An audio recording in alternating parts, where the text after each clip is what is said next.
Alright, and we are live. Let me just make the announcements.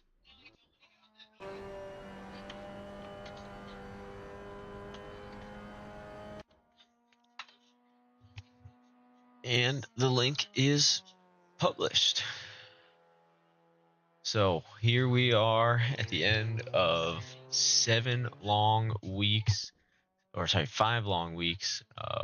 We used to do 7-week seasons, but now we're doing 5. We've got our finale here. You can check out the standings at the bottom, but I'll give you a quick rundown as Tommy Boy leads us around the track. We've got Parmesan in the land of his own, the only one in our expert class. We felt that was fair with the times he was putting up, although we might have needed a second category for Jump Raven and Tommy Boy, as those two are in quite the battle at the top of the pro class with 73 and 69 points. Josh Fulton not too far behind Tommy Boy with 65, but he's more worried about Dancy with 60 and Seb and Pogo with 59 behind him. Over to the amateur class, we've got Nick Cruz leading the way with 56, followed by Thorn with 54, and then Rev 174 and Brett tied for third with 53 points. None of those guys are safe, though, because Mogo has 50 points and Matt Doom has 49, so they are very, very close together. Last but not least, in the rookie class, Sam leading pretty comfortably with 33, while Pet Falbo's got 24, Cam's got 23, and Noah has 16. There's also Brendan Diaz with 14. But those guys are kind of playing a game of attendance, which will make things relatively interesting heading into tonight's event. We are once again testing our ability to have a night race, so whether or not that's a good idea, we'll find out in a little bit. I did just realize I never set up the drone controller. I don't know if it's going to work now that we're already in the game. Let's see now. Let's find out here. Oop, oh, I got to do this first. It will not, so hang out 1 second. We'll get things going for you. Oh, looks like you get a little GT3 photo today for the game to rejoin. I do believe we're going to see Jawa a little bit closer to the event as per usual as my co-host there. We'll see if anybody else pops in. I do see racers jumping in on both sides of the events here. See Speedbum's stream getting up, so we will have that rookie event for you shortly. That'll keep things interesting. Oh, and we're already back, so how about that? I'll have to take care of that image in the background while I put all this stuff back. Interesting that always resets itself. All right, so we're on with Rev 174. We're gonna hang tight with him for just a minute here as we get everything situated. I just want to see if I can update that one photo to one of our MX5 ones. Always like using the chaos where we can. And we'll shimmy on back over. So again, we are in for a good one today. This is the season 7 finale, so a lot has come down to this. I think these guys are really going to give us a good show. Let's get back to our normal point of view, though, as Rev leads us around some of the finer parts of Ottawa GP. So this track, definitely more difficult than most of the ones we've faced. You can see that track map in the top right corner. It is a doozy. Yeah, there's all sorts of elevation changes, all sorts of corners. All of the skills that these guys have acquired throughout the season is really going to come to a test. We've got 5 racers currently over here on our end of things and 3 in the rookie end. We saw the camera was in for a moment, but now it seems to be having those same joint issues. Not fully clear as to why.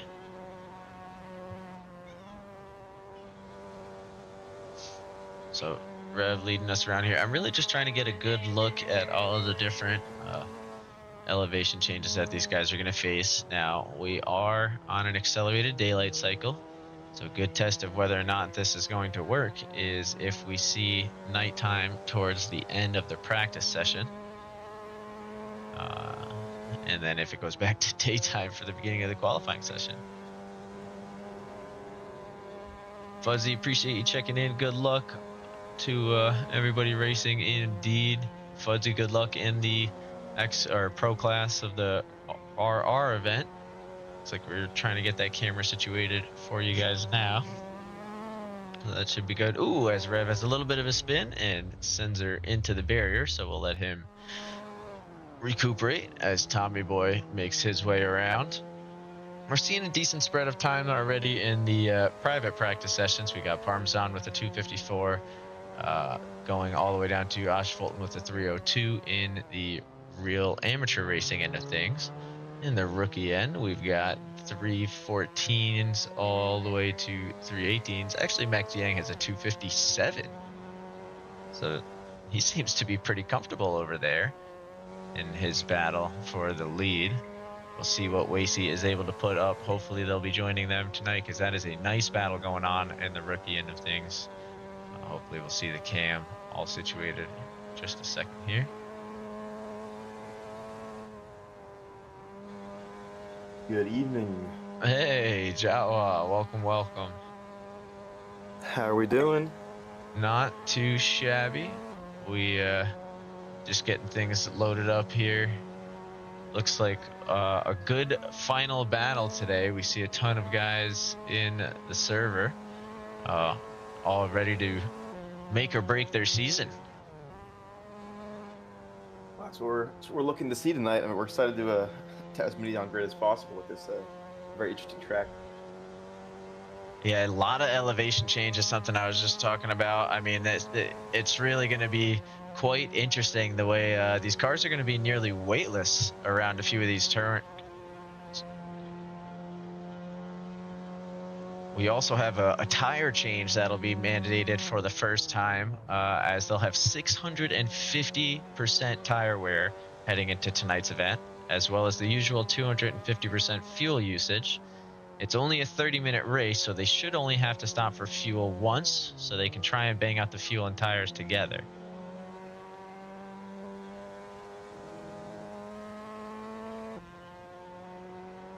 Apologies, I have to just answer a email here. No, of course, you do what you got to do. We are just keeping an eye for the rookie stream to go up as well, so we can attach that to the corner as per usual. So I will let you guys know once that one goes live, although I'm sure you'll notice as the track map will change. But we've been hanging out with Tommy Boy for a little while. Let's check out the guy setting the bar. We are with Parmesan in the number 48 car. Again, we're having that usual weird bit where we don't see all the drivers who join after we do.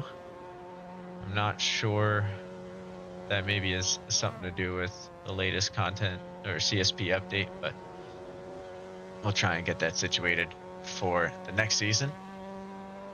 I think it's something that updates in between the sessions, though. A lot of problems seem to resolve themselves that way, so we'll see what happens there. A few more racers going on to the grid now. We are seeing some of the ones locked into those battles that we were talking about. I see Brett Anderson and Rev174 have made their way on. Tommy Boy and Jumper even also now on the grid. Josh Fulton here to defend his throne. And Matt Doom Delara, we haven't seen him in a little bit, but here today to make a stand and try and snatch the amateur class victory away from some of the guys up front. This is definitely going to be an interesting one. I know a lot of these racers have used their drops for the season, if I recall correctly. But the more racers that come in, the fewer points you may end up with overall. So kind of a dangerous game for them to play heading into the finale. Yes, most definitely. And this is a tough track. Like you were saying, the elevation changes is rough. So you really got to be on your A game as well. And not to mention it's super long, and memorizing all of these corners and the most optimal way through has got to be challenging. Yeah, thankfully these corners are all very unique. I haven't seen too many that look the same as a different one, but it's certainly going to be hard to remember the order they're all in. I'm looking to see it's where not the quite as big bad as passing Nordschleife. opportunities are going to be, though. It doesn't seem like there's too many alternative lines through here. I know these are wide tracks, but it's going to be some late dives, I think, that'll really open up the way through the grid. Oh, definitely. I was gonna definitely agree with you. It's gonna be those dives with the heavy braking zones for sure, as well as we might see a little bit of teamwork here as we get a few of the longer straights there. Yeah, and Josh Fulton showing us just how key some of these exits can be as Parmesan gets a huge run just off of a single mistake. So that's how much every single one of these corners counts, and there's a lot of them to count.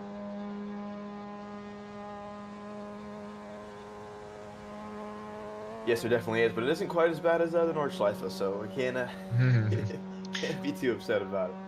Yeah, those GT3 boys will be taking on quite the challenge this Friday. Base Cannon will be bringing that broadcast to you guys live, and I am definitely excited to see what's in store. But first, we've got the MX5 finale. So even machinery to battle things out. Speaking of even machinery, let's head over to Jump Raven. Typically does a good job of bridging the gap between the rest of the grid. Same with Tommy Boy. These three guys kind of run close enough together to where they can battle, but a little mistake here and there and it'll separate rather quickly. So very curious to see how that one will shape out as Jump Raven now working their way through. Can't even see exactly where they are on the map when it's like this, but they actually just begun a lap. So this is actually turn 3 that they're heading through now.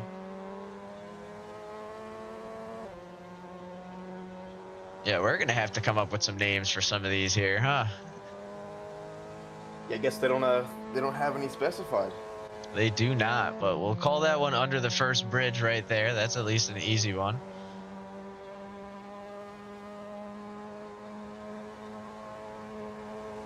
And I see a lot of different start-finish straights, so that's going to get confusing on the broadcast. We're going to have to really memorize what the actual start-finish straight looks like so we don't get confused. It looks like it's the longer straightaway, though, so hopefully that's very distinguishable. We'll have to figure that out when they come around.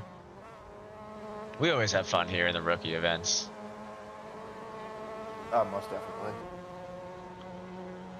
Now, reminder to those who have been with us before, and just a little bit of information for those who haven't. We do have weather changes throughout the session. So this light fog that you see right now is going to fade away once qualifying rolls in, and the weather will continue to warm up as we get closer and closer to the main event, and they will have clear skies for both events. The only thing that's a true big variable is the wind. There's only really a degree or two difference that the track can face, but the wind can change up to 20 kilometers an hour in any direction. So that'll be interesting to see where it lands. It really only affects these cars once it hits 15 kilometers an hour or more, and it does affect them very minimally. It just puts them a little bit on edge off a couple spins or a couple corners.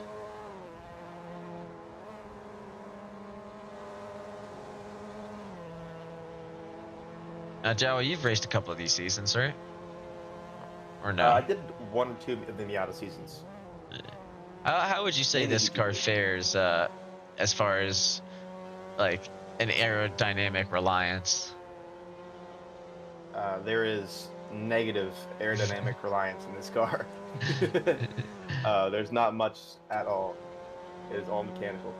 I think that's a pretty safe way to say it. Yeah, I mean, as far as we can tell, we've seen these guys basically lose as much of the bumper as they possibly can, and they still kind of just chug along just fine, so not too worried in most of their cases. Yeah, I mean, the biggest worry is suspension damage or issues.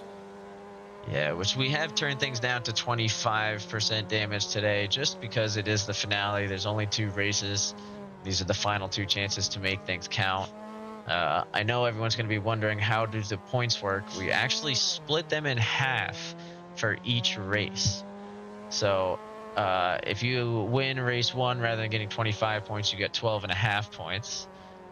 but it is dependent on your position for each race. So they do count, but overall, the event only counts the same as all the other ones. That way, those who missed didn't miss too much. Got to keep things kind of fair, you know? Most definitely.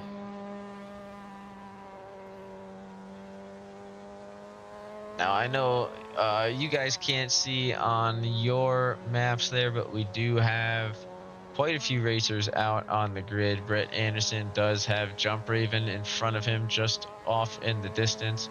We'll check in with Mogo, whipping around in the number 74. Oh, it's like he heard me coming, and he said, absolutely not. Do not want the broadcaster's curse. So we'll let him head back to pits and do his thing. We'll check in with Thor in the Noob Racer number 69 car. Now, we do have 7.5 minutes here. Do you want to see if we can maybe grab someone for an interview? Who do we got available? Yeah, let me do that.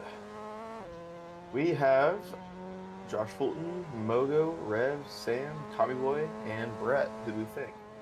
Let's check in with Brett, who's tied for P3. He's in a pretty close battle for a chance to win the amateur class. I think that'd be a good one to check in with. And we can check in with Mogo, who's locked up in that battle as well. Let's do it. Move Brett, and let me move him to speak, invite to speak. There we go. Brett, you've been added and invited to speak if you have the opportunity to join and do so. Probably at an inopportune time. I see you're 1.3 seconds up on your lap and coming around the final corner. You're doing a phenomenal job. This is not broadcaster's curse. You just keep hammering it out. You get to us on the final straightaway. This is it. You are just about home clear. One corner left, Brett. You can do it, buddy. We believe in you. Finish strong here. That's a beautiful lap. Look at that. Shaving 1.4 seconds off your lap. Absolutely phenomenal. And now accept the invitation to speak. You've been summoned. There's the man. How we doing, fellas? Brett, we're how are doing you just doing? wonderful. What a great You know, lap. I just got done mowing for about 2.5 hours, and then I had a beer while I was taking a shower, and I think I'm ready to rock and roll. Very nice, very nice. What a track you're in for tonight, huh? Yeah, this one I think is gonna be a fun one. So lots of space. You know, I think it's gonna be a lot of fun driving, fun racing. Well, have you gotten some good practice in prior to this session? Yeah, about 5 laps worth. So no. Well, any expectations for tonight? Any goals? I mean, you're sitting there, you're tied for P3, only 3 points away from the amateur class win. Do you have any strategy heading into the evening?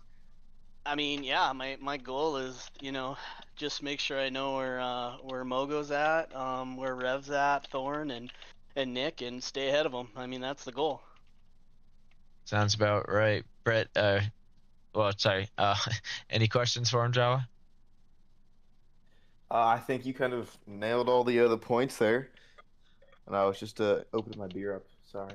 Just not paying attention. Don't blame you. Don't blame you.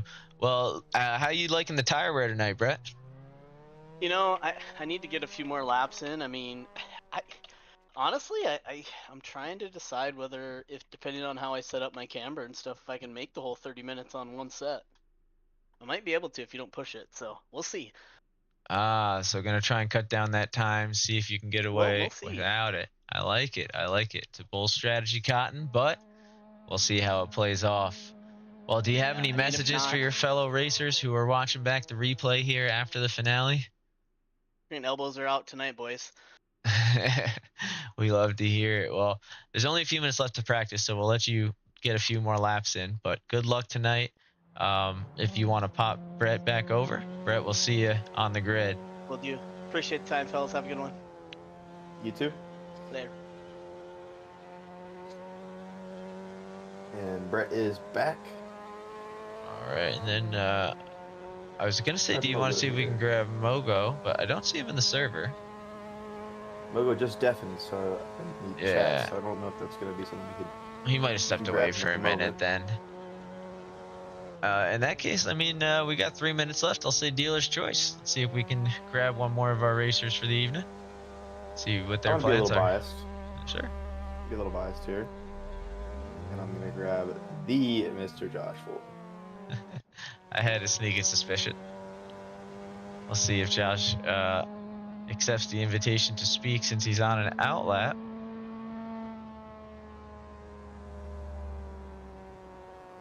And I'm looking at the live timings, but I actually don't even see. Oh, he just finished a lap. He's heading into his first lap, and now we got him all sorts of messed up. I'm sorry, My Josh. keyboard is dead. Well, I had to flip with my toggle in order to get it to turn off. that's hilarious. Well, welcome, Mr. Fulton. It is good to hear your voice. You are locked in a battle, defending P3, trying to nip at the heels of Tommy Boy to sneak into at least P2. How are you feeling about your odds on tonight's track? Well, I think we've driven it before. I have it set up in my setup catalog, but I don't have any idea on this track right now. I'm still trying to get it figured out, so we'll see how it turns out through quali for me. Yeah, that sounds about right. Now, this is one of the only races of the season that you'll have a reverse grid. Do you think that's going to play into tonight's events at all?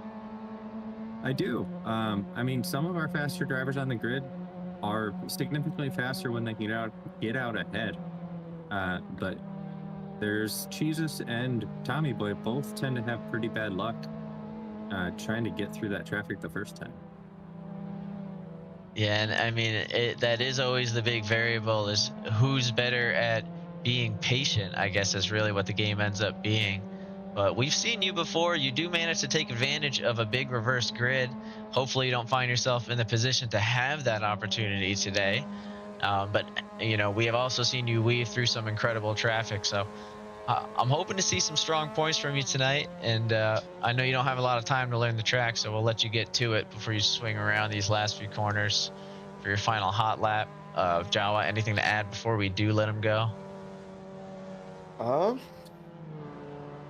How do you feel about your tire strategy here? I know we talked to a few racers, and they are looking to save their tires and make it or make them last the entire race distance.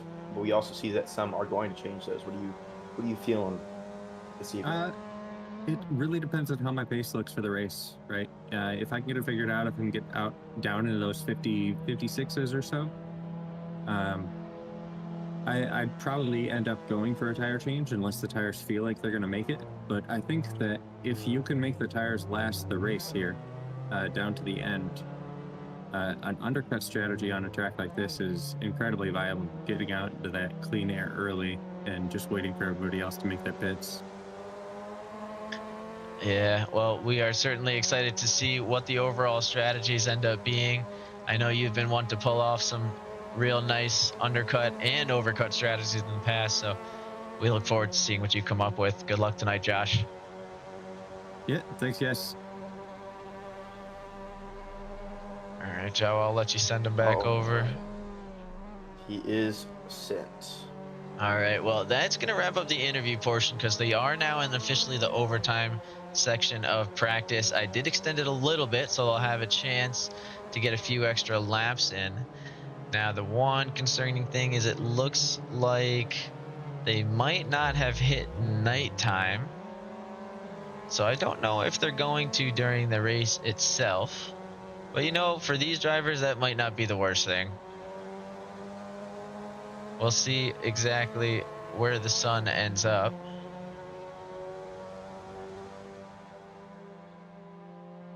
Trying to see time of day multiplier. It says 12 minutes, so I guess we'll see. Or, I mean, it says 12x, so I guess we'll see what happens during the race itself. If not, there's always GT3. Definitely. Now, this is interesting. Jump Raven has closed the gap to Parmesan to within half a second. He's caught in a little bit of traffic here on the final lap of practice, so he's not going to get the opportunity to close that half second yet, but that's certainly something that can be made up for during qualifying and definitely over the course of a single lap. Yes, definitely. I mean, Jump Raven did not, from what I saw, wasn't in the server quite as early as Parmesan was, so it may not have had as much practice today. I definitely think that we'll see some improvement from Jump Raven and Parmesan heading into qualifying. The question is, how close will they end up being? Yeah, worth noting that Tommy Boy is in the 55s. He does have a little more than a second to make up for, almost 2 in the case of Parmesan, but we've seen him close crazier gaps before, and there's a lot of time left to make that happen. So we're not going to count him out just yet. Now, Tommy Boy, though, does have some significant bad luck in the reversed grids. So that'll be something we have to keep an eye out for later on in the evening. Over in the rookie end of things, they have begun their qualifying session. 5 racers on the grid currently out of 29 with points. It looks like, I think I'm reading that wrong. Out of 12 with points. But we'll see if anybody else shows up in the final moments, as they do have a bunch of battles still being worked out. I do actually think we'll see Rick Nicholson and Bullet at some point, hopefully Cow as well. We'll kind of go from there.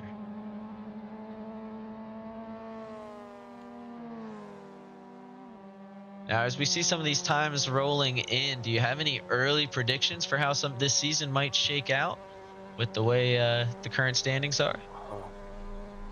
I'd have to look back at the standings and see where the points lie at the moment. But, Dancy, the tire wear is turned up for today's event. Yep, it's basically to provide the first sense of a tire strategy for the season, and only sense of a tire strategy for the season. Gotta save them. It was like that in the live practice servers as well for the event. Yeah, you definitely want to save them tires. Got to take things nice and easy as we line up on the grid. But Dancy, I've got good news. Everybody's tires are going to be slowly gone. So it's not going to be just you.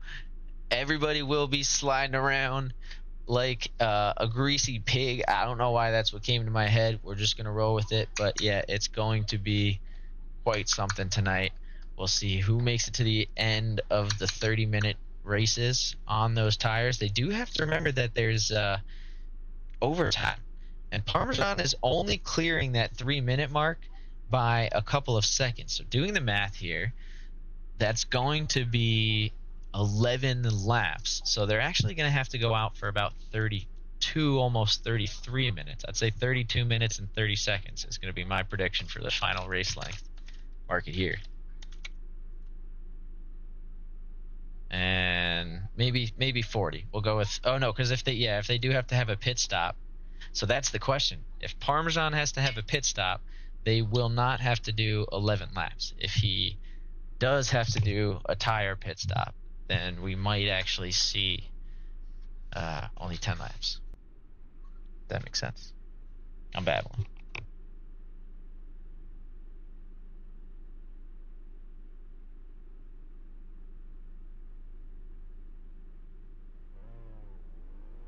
Alrighty, as quality starts for the season 7 finale of the R MX5s, we see quite a few drivers heading out on grid. It seems that they have a 25-minute qualifying. Yeah, they got quite a bit of time here tonight. I'm going to throw on the auto cam just for a second as everybody just puts in some out laps. This is kind of a simpler time. Over in the rookie end of things, Max Yang out on their first hot lap of the evening as the weather clears up on both ends of the spectrum. Over here, we've got 28-degree track temps and an 11-kilometer-an-hour wind. We'll watch as it slowly changes over the course of the qualifying session. There will be one more weather change to kind of clear up the skies a bit before the final race event.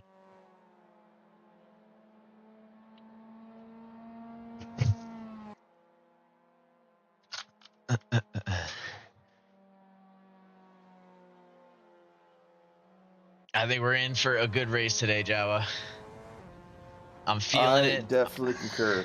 I feel like we saw a lot of good times relatively close together during the practice session, so hopefully those guys can maintain that. No surprise that we're here with Parmesan to lead the way in qualifying, and we do have all the dots on the mini-map this time, so it does look like it fixes itself between sessions, and we can see what we've got in store. Man, he rides these curves. So Parmesan using every inch of the track, all of the elevation to his advantage. No surprise there. We've seen this man in action.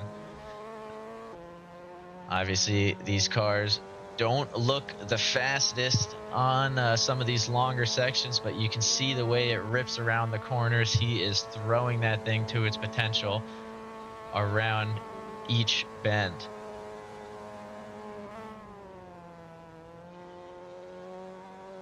Does he know it's an outlap? He's treated as if it's an actual lap, but I don't think it matters to him in the slightest. Now this is interesting because these tires do wear very quickly. So I would honestly take my outlap a little bit slow until the very end. I know you need to get momentum to carry through all those corners, but surely you can pick your speed back up enough to get something good going, but who am I to question Parmesan himself? He's found his way into those 54s. He's been creeping closer and closer to the 53s. And this could be the session in which he finally does it. So we're going to hang on for his first lap before we go spreading across the grid. We've got 12 racers joined so far out of 18 with points. That means that we are certainly in for a few of these battles to be decided. I do still see a few names waiting to hop into the mix, so things are going to get interesting here in the season 7 finale. For those of you who have ADHD, feel free to also pop over to the rookie event. You can have 2 races going at once, as that's on Speed Bump's channel. You can see it in the bottom right corner of our screen, but if you search Real Rookie Racing Speed Bump, you'll see the live broadcast open now. There are a few guys handing out battles of their own now in the rookie race, so that will be good. Obviously, you guys have noticed the grids are not mapped up to their fullest potential as far as seeing all 30 signed up racers in each event. As a result, next season we're going to be introducing some attendance bonus points. So for those racers that attend all of the events, you'll be rewarded with a certain amount of points. We haven't fully decided, but at the moment we're thinking 3. And then for those who attend 4 races, so the amount minus 1 drop, you'll receive 2. Obviously you'll get one or the other, not both, but that will help settle some ties simply for showing up. So it'll kind of encourage guys to be there a bit more consistently when they can, and hopefully keep things packed throughout the season. Ja, will you be racing in either of the season's next one around, or still holding on to the crown? You know, I'm not sure, to be honest. I've been doing quite a bit of iRacing recently, so that's kind of been my bread and butter at the moment. But I still hop in, and I've been enjoying making setups recently. It's been my thing with AC. You have become the setup savior. Yeah, I like building some good baselines for everybody, for the drivers who really don't like spending time or haven't quite figured out how they work. It's a good little pastime for me. Yeah, I think most recently you were heavily called upon to bring your expertise to Nords for the Aston Martin boys. Is that correct?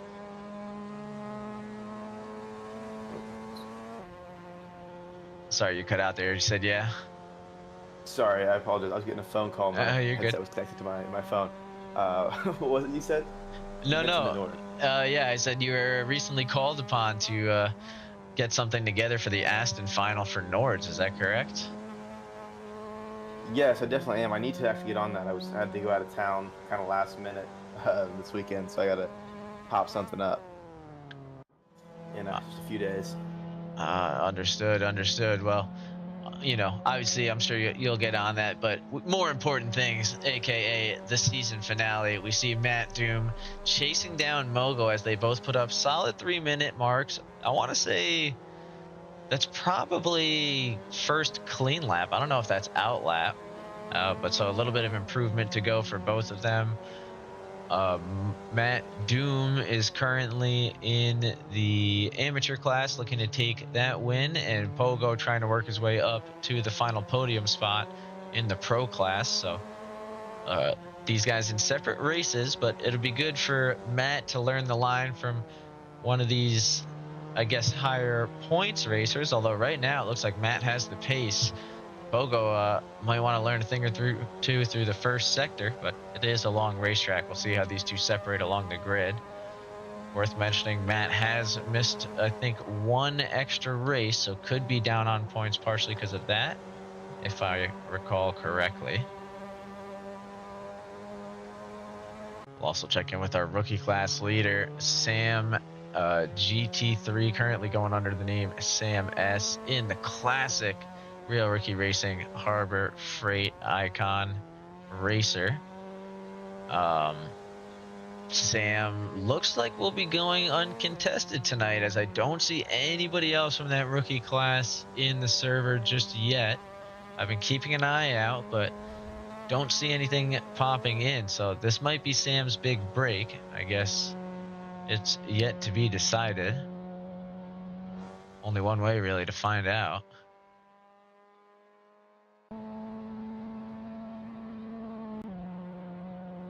Just had to get the volume sorted, sorry about that. But yeah, Sam currently looks like down a couple of seconds, so we're gonna let him try and get some pace up. Let's check in with Tommy Boy, who has found a 255.3, so made a lot of improvement from that 255.9 we saw in practice.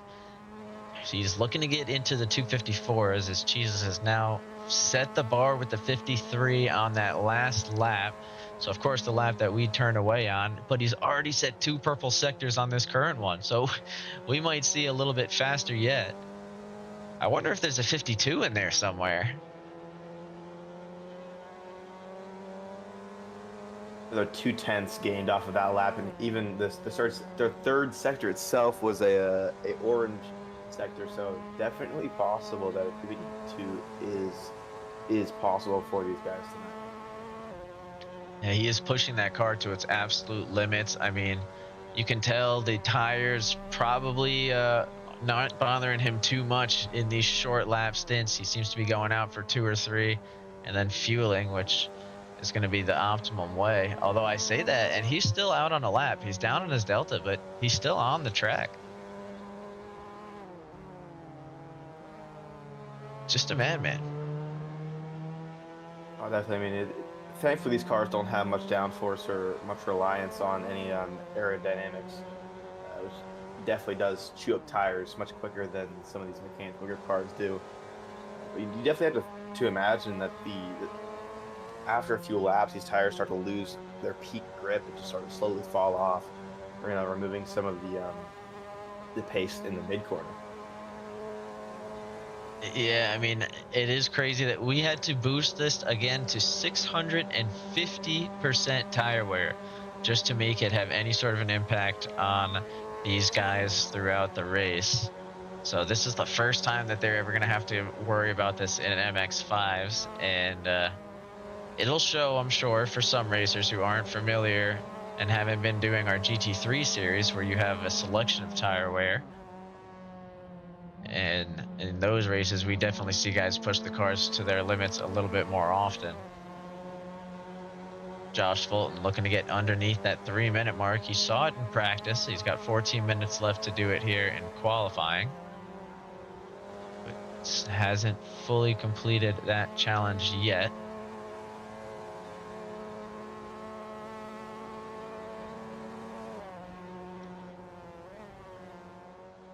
Just taking a look now to see. Looks like this is going to be the final weather of the session, as we're inside the final 15 minutes. So this 28-degree track temp and 11-kilometer-an-hour wind is here to stay by the looks of things, as Tommy Boy takes one wide into the grass. Doesn't want to mess up Josh Fulton's lap, but he's not necessarily on a heater, so we'll let them both go for now as we check in with Brett Anderson. the one trying to leap into first place in the amateur class. How do you like Brett's odds for tonight? You know, I'll be the optimist here. I think that Brett has great odds. I mean, currently sitting in P5 right now, which is not bad at all with a 258.4. Definitely some room for improvement when it comes to the pace, but still right in there in the mix of the rest of the racers. So I definitely have high hopes for Brett this evening. Yeah, we see he's currently hanging on with Danzy, who's actually up in the pro class, so that shows a good sign for his overall fight. He's a little over a second ahead of Mogo and Matt Doom, who he's trying to hold off for this victory. So that's going to be a big step for him if he can hold out. There are still 12 minutes of qualifying. I'll be curious to see if Nick Cruz jumps in to try and defend that crown, but at the moment, it doesn't seem like he's able to string anything together.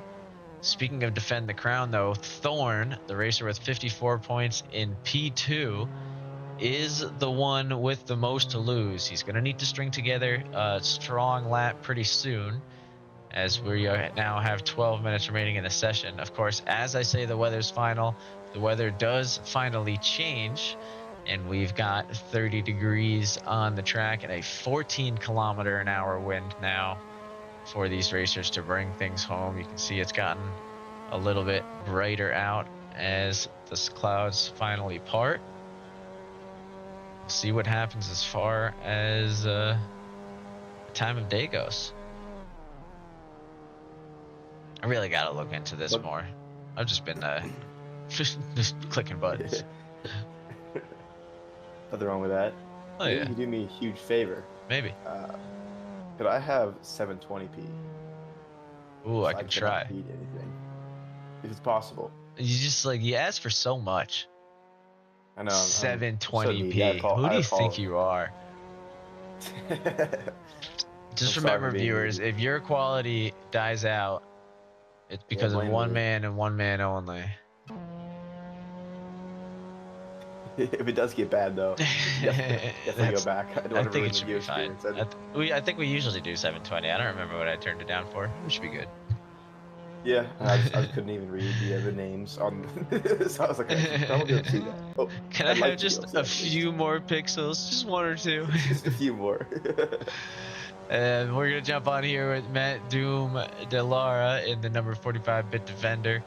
Looking pretty strong with the 259 there, working their way up closer to Brett Anderson, trying to get into the mix here with Mogo as well. So those two are actually neck and neck times. Are their cars together? No, they are not. But Pogo is right there, so that'll be a nice little bit of inspiration to help Matt make up that final second to Brett ahead and have a chance at overtaking that amateur class win. Ooh, his Pogo takes one a little bit wide, so I stand corrected for the moment. I feel like Matt's listening to the broadcast, and every time I start to underestimate him, he's like, nope, I'm going to hammer on some clean corners here. The anti-commentator's curse. Yeah, what do we got here? And he's not even up on this lap. Was he up in the... It just looks like he had a pretty good sector, too. There's commentator's there's curse right commentator. there. And Old Faithful. Yeah, we're going to blame Jawa for that one as we head over to Josh Fulton. 9 minutes, 40 seconds remaining of qualifying. We do have a little over a 10-second spread here in the pro class event. In the rookie race, we see Max Yang with a 257, so actually had a stellar lap over there. And then Trent with a 302, Fudzy a 303, Spike and Go Brian in 313, Rick Nicholson with a 314, and King LB with a 315. Max has been eating their Wheaties today. That is an amazing lap. That would put them up in P4 today. Would. Very impressive lap there. We do see a huge drop off in time there from Tommy Boy and beyond down the grid from a 254.6 to a 258.2. So about 4 seconds there of a difference in pace just from P3 to P4 and then so on. I'm curious if we're going to see that change at all, but we definitely do see the 2 or 3 packs forming today, even before the race. Yeah, and I mean, you can It is kind of see the differences here with Josh Fulton a little bit. You can see that these guys are pushing hard, but they're not riding those curves and that little bits of grass here and there like we were seeing from Parmesan, Jump Raven, and Tommy Boy. So they're leaving a little bit of the track left unused, and I think that's where these sectors that have that momentum you string together, that's where it really bites you. For sure. I mean, I think it could be a little bit of confidence or, lack of confidence heading into some of these curbs, or just not being familiar with the track quite yet. But definitely need to be using the entire track and whatever it has to offer this evening. With how long this track is, that is tenths per corner you lose, and over 20 corners, that's a few seconds. Yeah, I mean, there's parts of this track where because there's so many corners, you almost want to throw one or two away to get a straighter line overall through the sector. So it's about knowing where that time is to gain, but it looks like people are slowly finding it. Now we see Dancy breaking into the 57s, looking to close that gap. Brett Anderson still hanging on with a 2:58.4, but Pogo now with a 58.5 as Matt, Lara, and Mogo here currently looking for improvement. We're going to follow on with Mogo and see what he can come up with on this go round. But it's going to be a tricky one. Also going to see if we can maybe just dial something in a little bit here.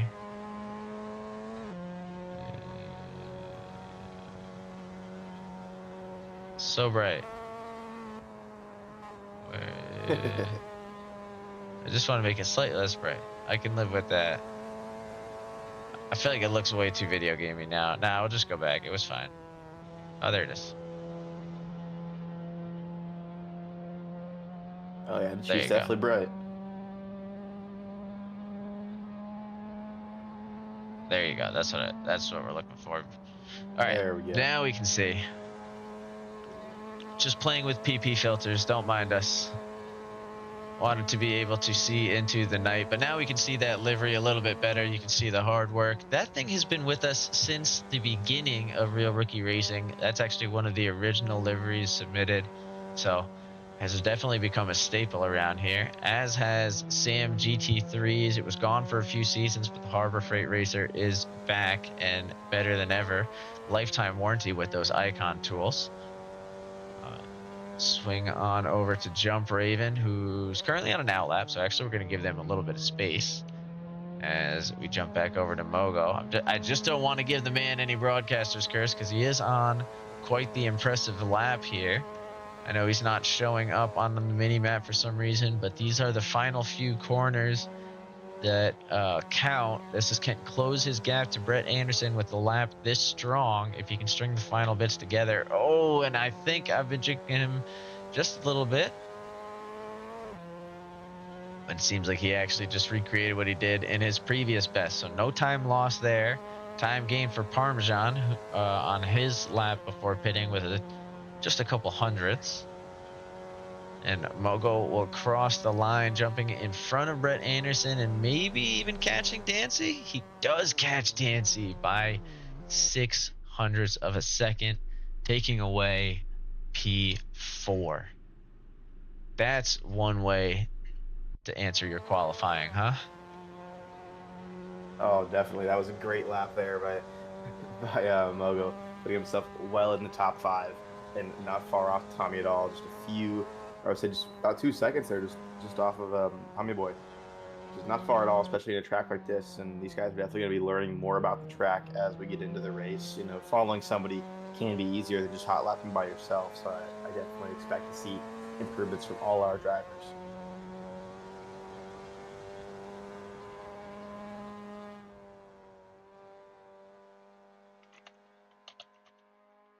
You see Josh struggling a little bit to find that 259 that he had in the previous session. Do believe that Josh will get there shortly. We still have about 4 minutes left in qualifying.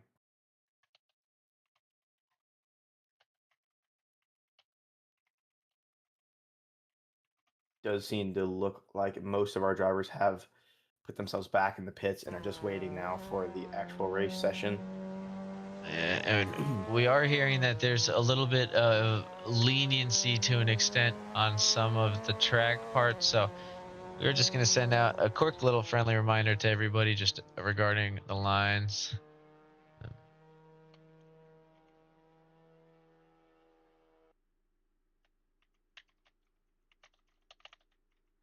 Because if they don't, then I will take their frames from them and use them for the stream, and they'll get 20 FPS.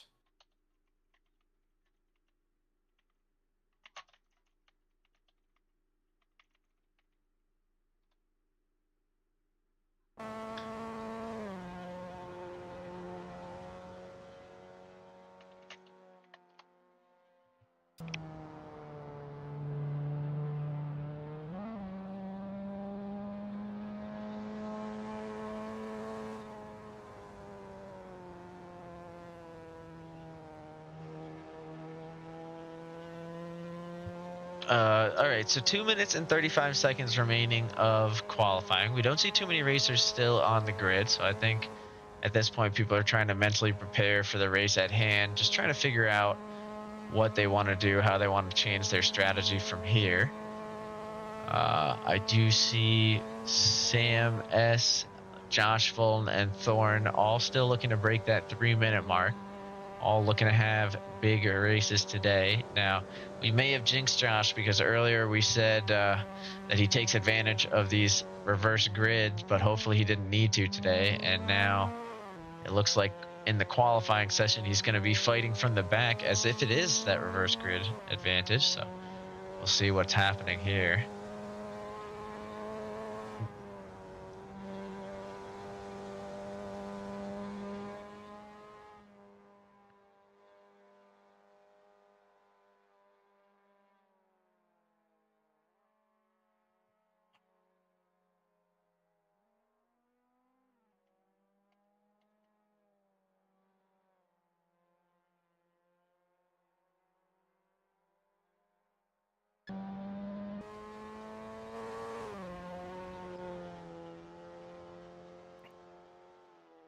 It looks like the curbs do have a white line on the side, like it's like a pavement parking.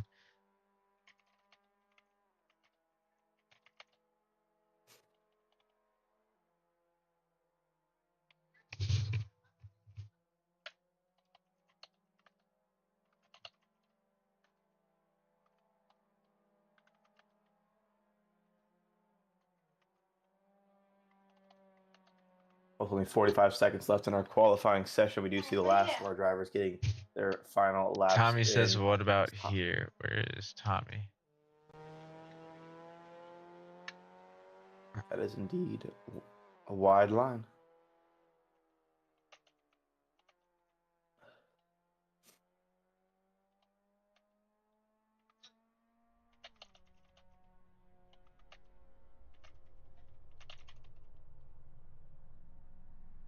Get out of your butthole, honey. There's just one on the curb. That's it. Just keep her on the curb.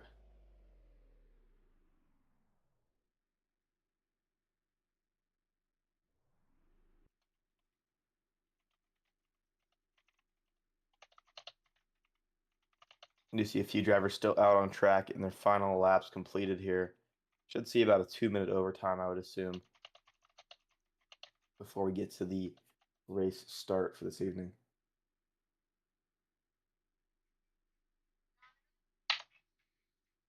All right. That should, I've probably confused more people than I helped, but I wanted to try and clear it up before. That way we can't be held accountable for not warning the racers. But yes, I mean, our standard rule has always been one tire in play and you're good to go. It's no different here. Obviously, most of the curves seem to have either an actual white line or some sort of a pavement that looks like a white line. So we're giving the curbs to the racers today as track limits. Could it be argued? Absolutely, but that's the direction we're going to go today, as it seems most races have practiced that way anyway. So it seems the fairest. Yanush? I would agree. As Dancy said earlier, it is what it is. It is what it is. And you know what's funny? Is. Sometimes, even if it's not, it is. It is. It is. So over in the rookie end of things, it looks like we did have 7 racers, I believe, settling in to finalize their battles.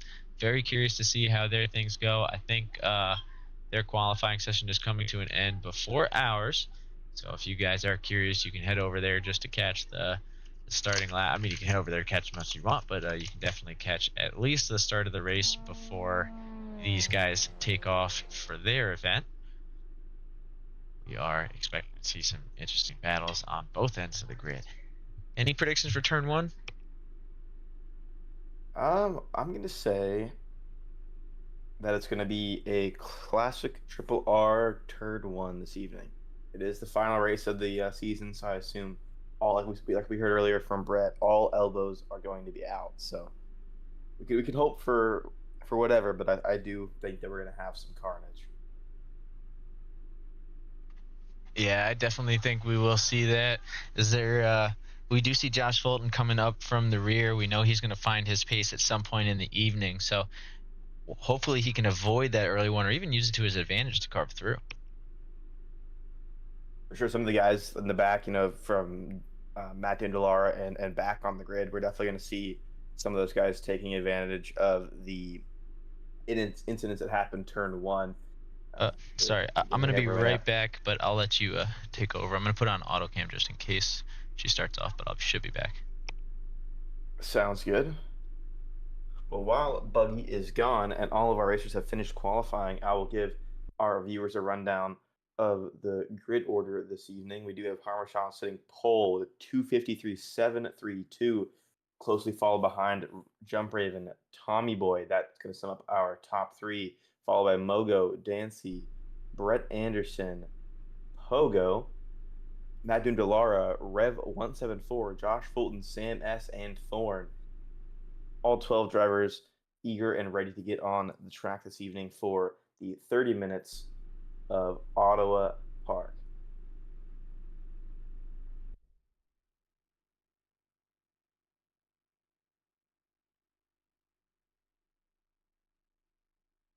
Should be very close to getting to a race start.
As they're loading all of the vehicles onto the grid as we speak. Seeing Parmesan there in the Raspberry Eraser, number 48. Now on to Jump Raven in the Ferrari number 16. Welcome back, Buggy. Perfect. Just in time. This livery here, Tommy Boy's livery here, what did he say it was? I think it's a it's like a Korean rock metal band? Yeah, something like that. Something like that. Yeah, that sounds like I've seen it somewhere. Maybe it was on some brain rotting TikTok app, something like that. It'd be like that sometimes. It does.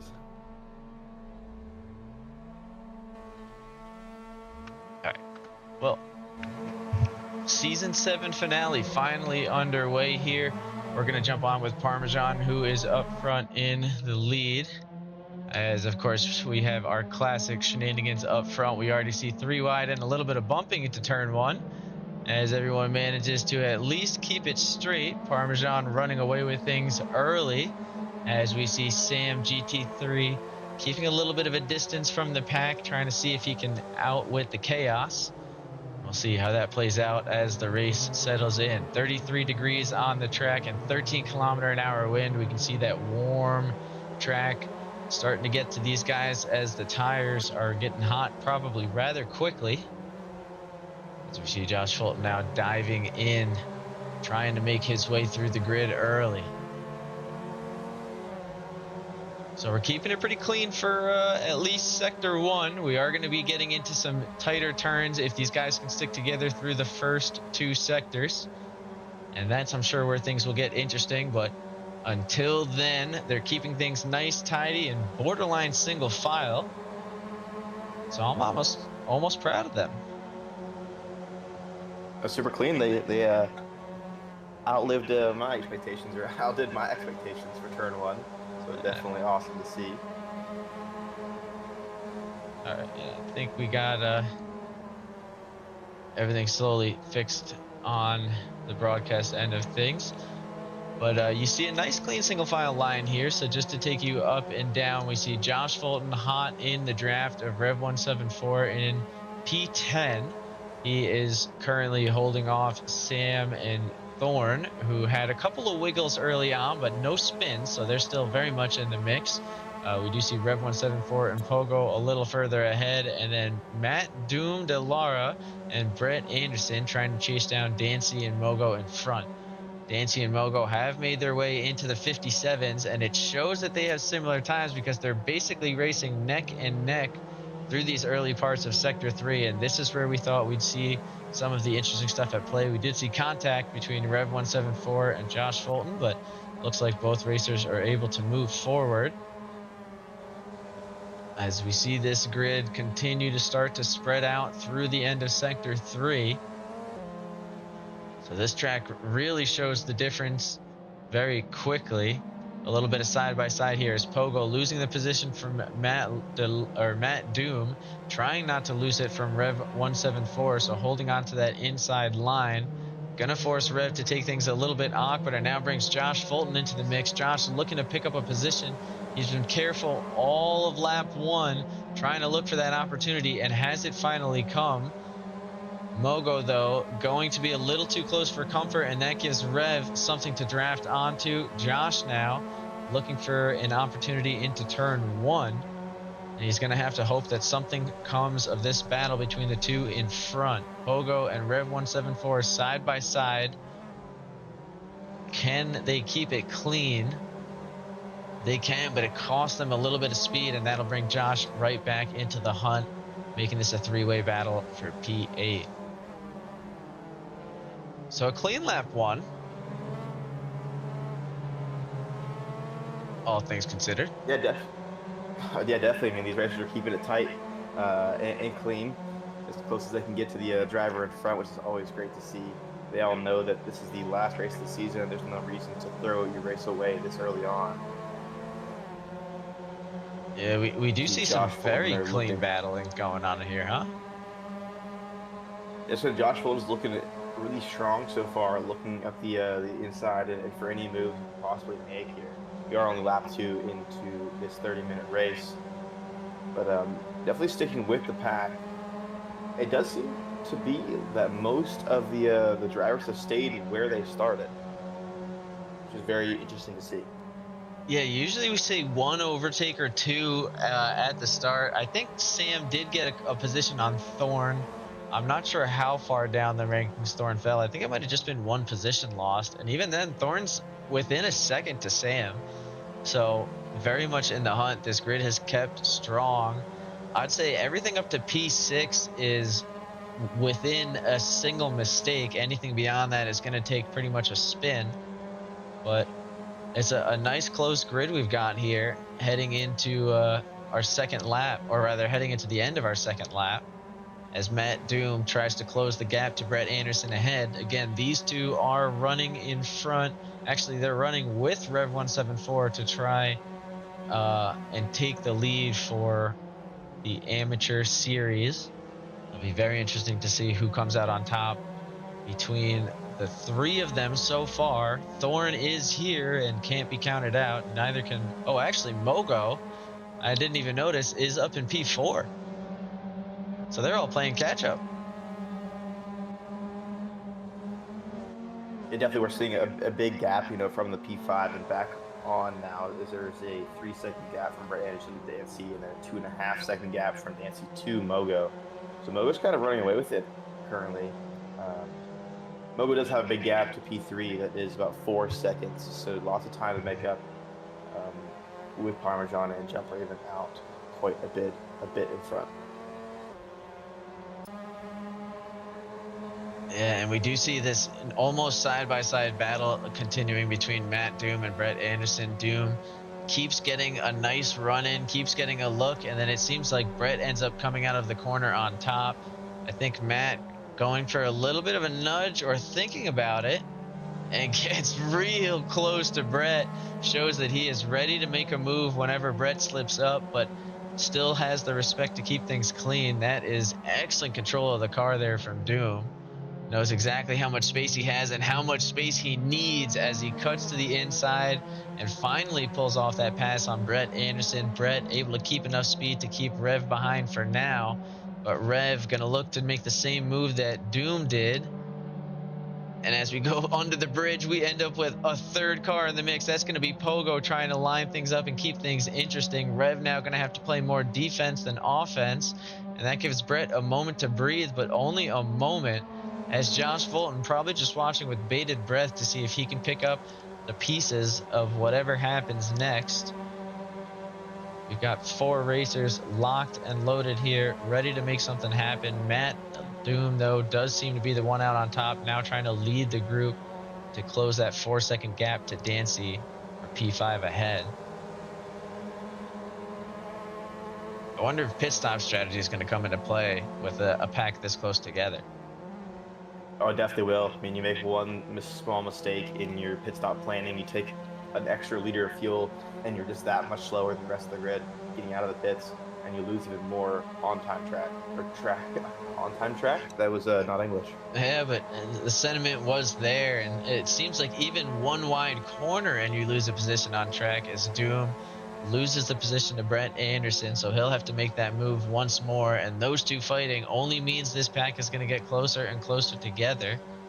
And I'm sure Josh Fulton going to start to find that grip and close up that gap to them pretty soon as he's sticking within roughly a second. We do see Thorn has fallen a little further away, so I think we had some sort of a spin there as Brett tries to defend that inside line and ends up sending it a little too hard. Now in danger of getting passed by Rev 174, and with this long of a straightaway, I think Rev will have the advantage to the inside.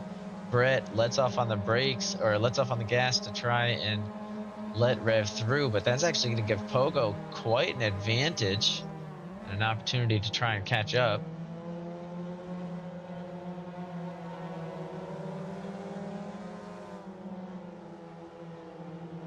Man, these things 3 are certainly keeping it interesting. I say 3, I should say 5, as we see Brett Anderson going for the side-by-side, but Pogo in danger of getting caught up to here. Josh Fulton almost finds himself within that drafting range, but we're not going to miss a little side-by-side action between Rev 174 and Brett Anderson.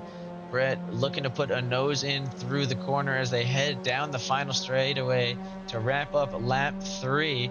If that was the end, that would have gone to Rev, so Brett going to need to find a better exit if this is the way they're going to go for the rest of the race. And it ends in a shootout. Scientific research, that one, but now he's got Pogo on the rear. He'll have to defend that inside a little bit, and hopefully that'll give him a chance on Rev, who seems to have sent it wide. I think watching that battle between the two behind him in the mirror, now finds himself caught up in that same battle with Doom escaping further and further away, 1.6 seconds back now, as we've got a 4-way battle shaping up for P7.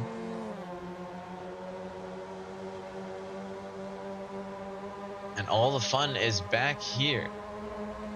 Ooh, what a save by Rev. We saw that little run-in with the dirt, loss of speed, but manages to keep it on the track and keep moving. Speaking of loss of speed, we're going to jump away from this battle for just a second as Tommy Boy seems to have found an advantage on Jump Raven, and he's got the drafting opportunity into a pretty long straightaway, or at least a long flat out bit. Jump's going to move to the inside to defend that turn early. A little bit of rubbing is racing between the two. Tommy tries to take it flat around the outside, not able to, and will have to pull off for just a moment to reline up that attack.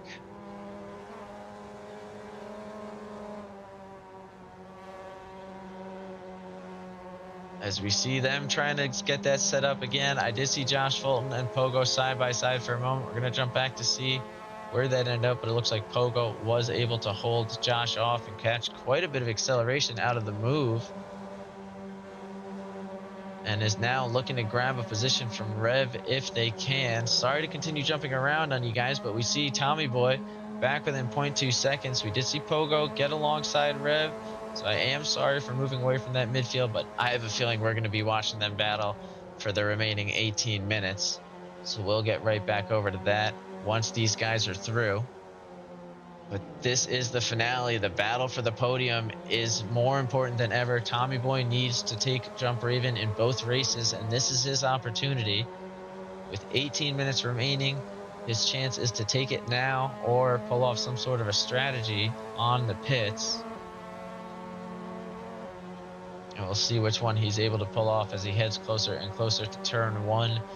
But it looks at the gaps in the pack behind. That'll be where they decide things too.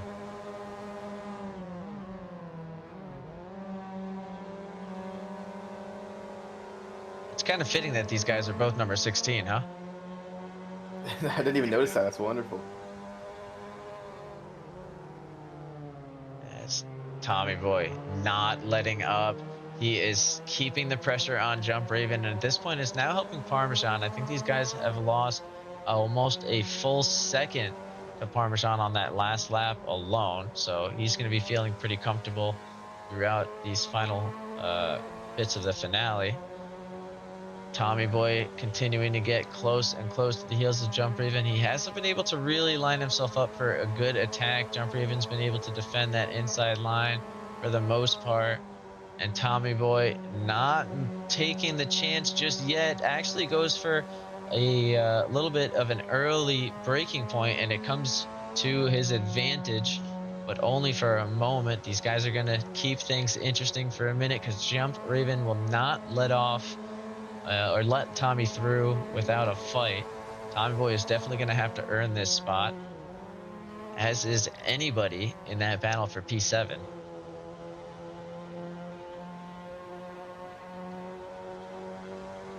All right, we got to jump back for just a second because we do see 3 wide happening for the most part. Rev 174 just barely getting in front of Pogo. That's going to give Josh Fulton the opportunity to try and move in one more time.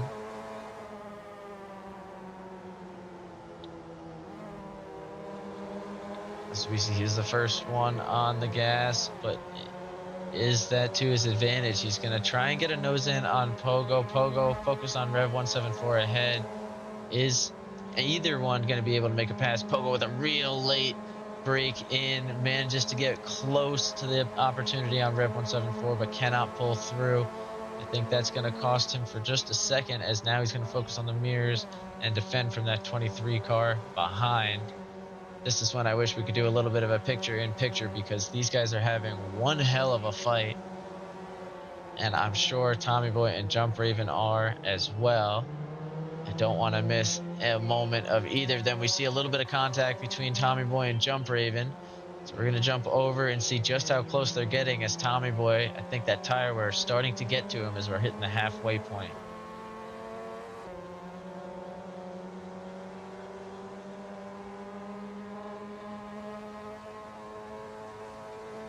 Now, this is interesting. All that battling between these other racers have dropped them very far back. Oh, as we see our top 3 cars all heading in for the pits. So is there even a pit strategy at play for these guys? Can anybody do a little bit of an overcut? We'll see where all 3 come out and what ends up happening. Rev 174 must have had a bit of a spin, so finds himself out of this battle for just a moment.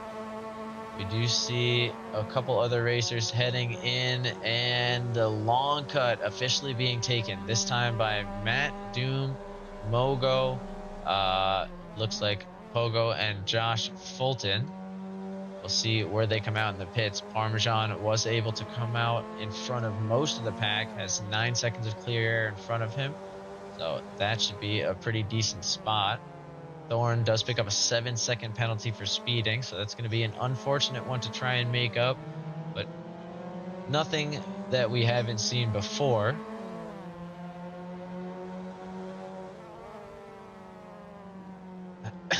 As Sam GT3 also opts to take it long. Josh Fulton pulling off a nice inside pass on a Pogo there, finds himself half a second away and trying to stay out of drafting range. We'll jump back to Tommy Boy and Jump Raven. It looks like these guys decided to change tire and come out way back at the far end of the grid, whereas Parmesan, I think, is going to try and make the tires last the whole race. And that's why there's such a difference as to where they came out. I think Parmesan only went for fuel. So there we go. We do have an alternative strategy.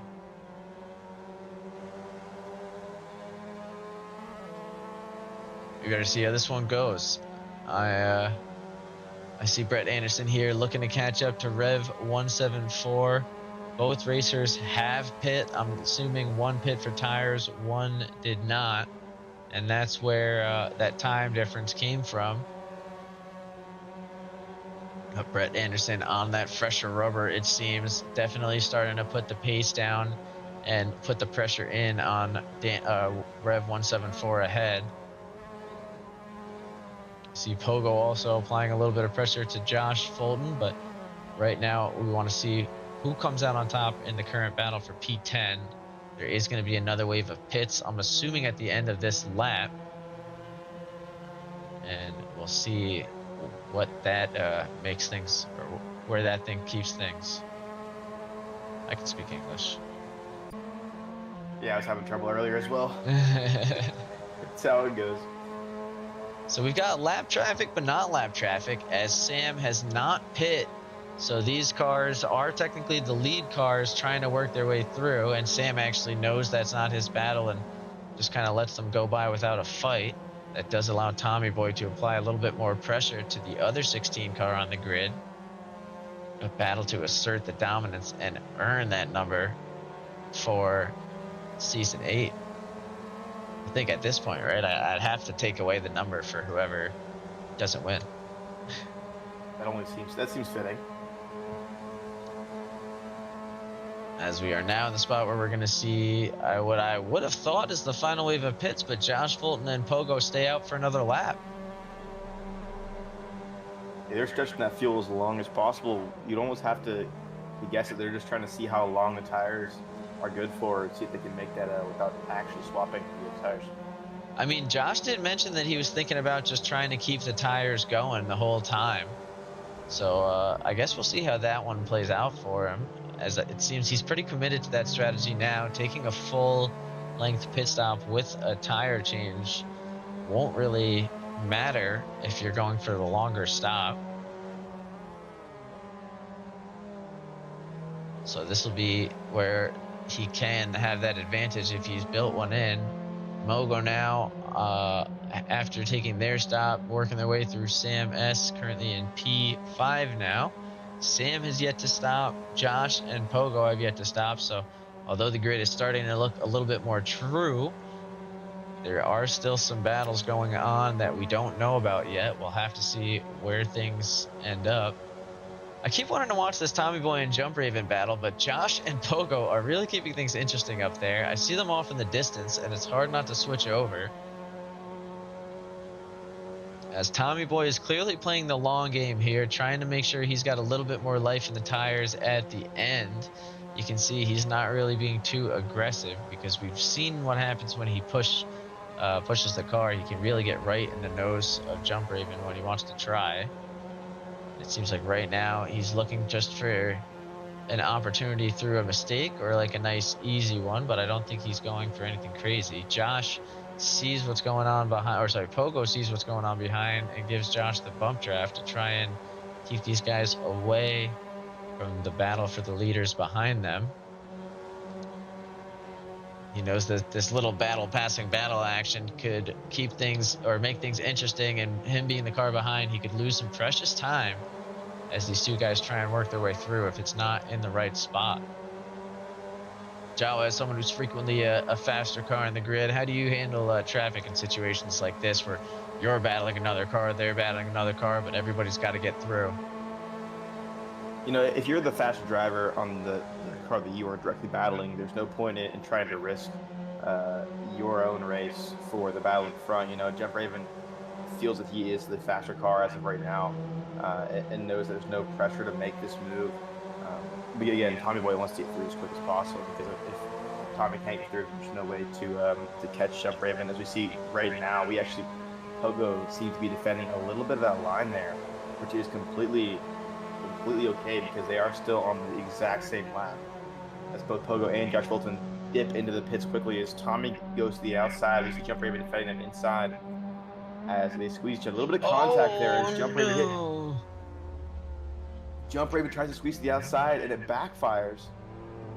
Tommy, not budging from the line, does hit the position and now has a good gap to Jump Raven behind. We do see Mogo there, only half a second back. Mogo has completed their pit stop, and this is for position. Yeah, I think that's one we're definitely going to see go to the stewards later on, but only time can tell how that one will come out. Josh Fulton coming out of the pits a little bit behind Matt Doom, Delara. Looks like Pogo may have had a little bit of an incident as he lost 3 seconds in the pit lane to Josh Fulton. So we're not entirely positive what happened there. You see Sam GT3 in the pits. We'll see where they come out in their battle, as Brett Anderson actually finds himself at the back of the grid now. So I'm not sure what happened. Maybe there was some sort of a spin by Brett or something, but Sam now leading the way in front of Brett, trying to chase down Thorne for P10. We'll see what comes of that soon. Very unfortunate between the battle of Jump Raven and Tommy Boy, with 7 minutes remaining and the pace that both racers have. It's going to be hard to tell if Jump Raven will be able to close that gap. I think it'll all come down to the reverse race. I know Tommy Boy looking for that overall pro class win, but I know he's not going to be happy that that's how it all shook up. So hopefully we've got some good strong battles in race 2 as well.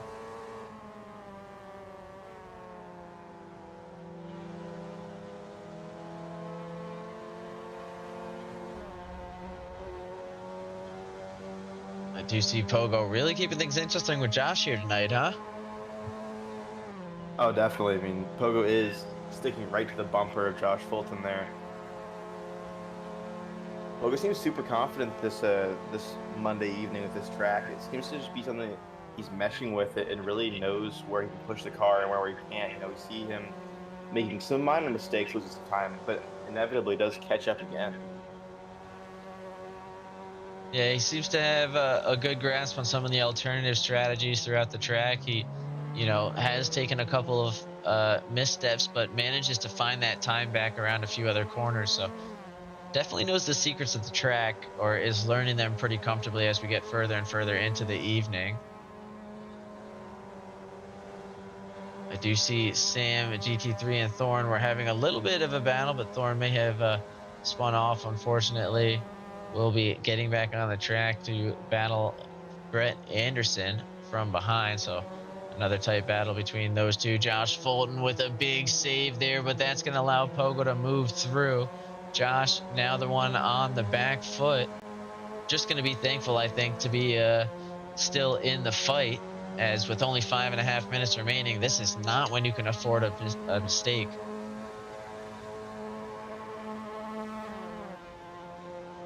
Josh Fulton looking to line something up. It's going to be a bump draft, as these guys really more focus on getting closer and closer to the guys up front. They've got 6.7 seconds to catch up to Matt Doom Delara.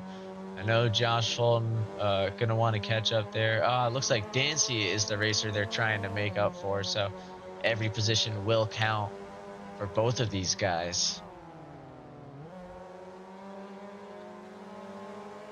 That is the nice thing about the alternative points system we're using this season. No matter who you pass, it does help you in the standings, even if it's not in your class. So Josh Fulton, I think, is going to be eager to try and close that gap. It'll be very hard to do over the course of the next 4 minutes, but if anything is possible, I'm sure the number 23 car will find a way to pull it off. But first, he'll have to shake off Pogo, who has proven very, very difficult to shake all evening, as he's already diving down the inside. Look at this. Like I said, Pogo's looking super comfortable and is ready to make any move possible on Joshua. Only 4 minutes left in race 1 of the season finale. He's definitely looking for any move he can get.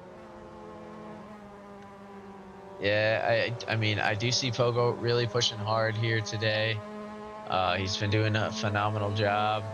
Both races, I'm taking a look. Pogo's fastest lap, a 2:59.1. Josh Fulton, a 2:59.6. Looks like Pogo might have a little extra tenth in the bag, but I don't know if either racer has been able to do a clean lap. So I don't know that we've really seen what either their potential is, since they've been focused on battling each other the whole time. See Pogo them making the move up the inside. Josh kind of just giving it to him, looking for the run down the inside for this next right-hand turn here. And Josh does get the pass made once again, but Pogo still right on the bumper of that green Techie racer.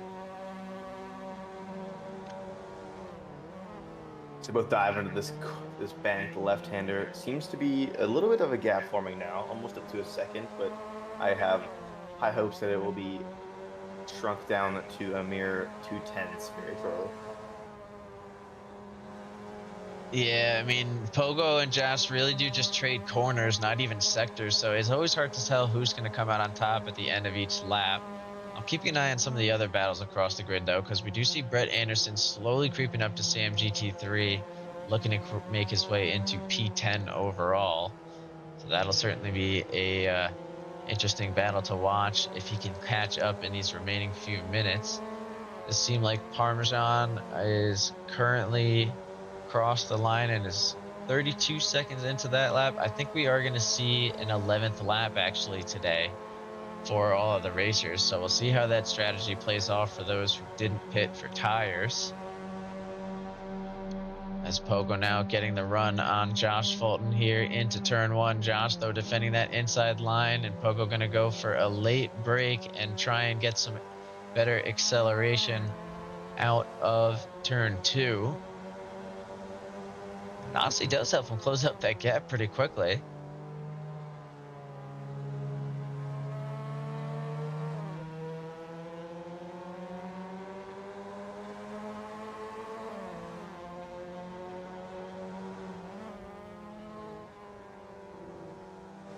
As he keeps pushing from there, Josh Fulton, has to try and save the car. Does almost give a little bit of a love tap to Pogo on the rejoin, but both racers managed to keep moving.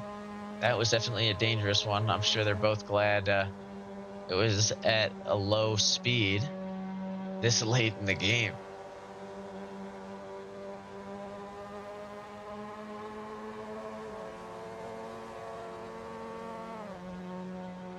Now, worth noting, Jump Raven did close over a full second to Tommy Boy.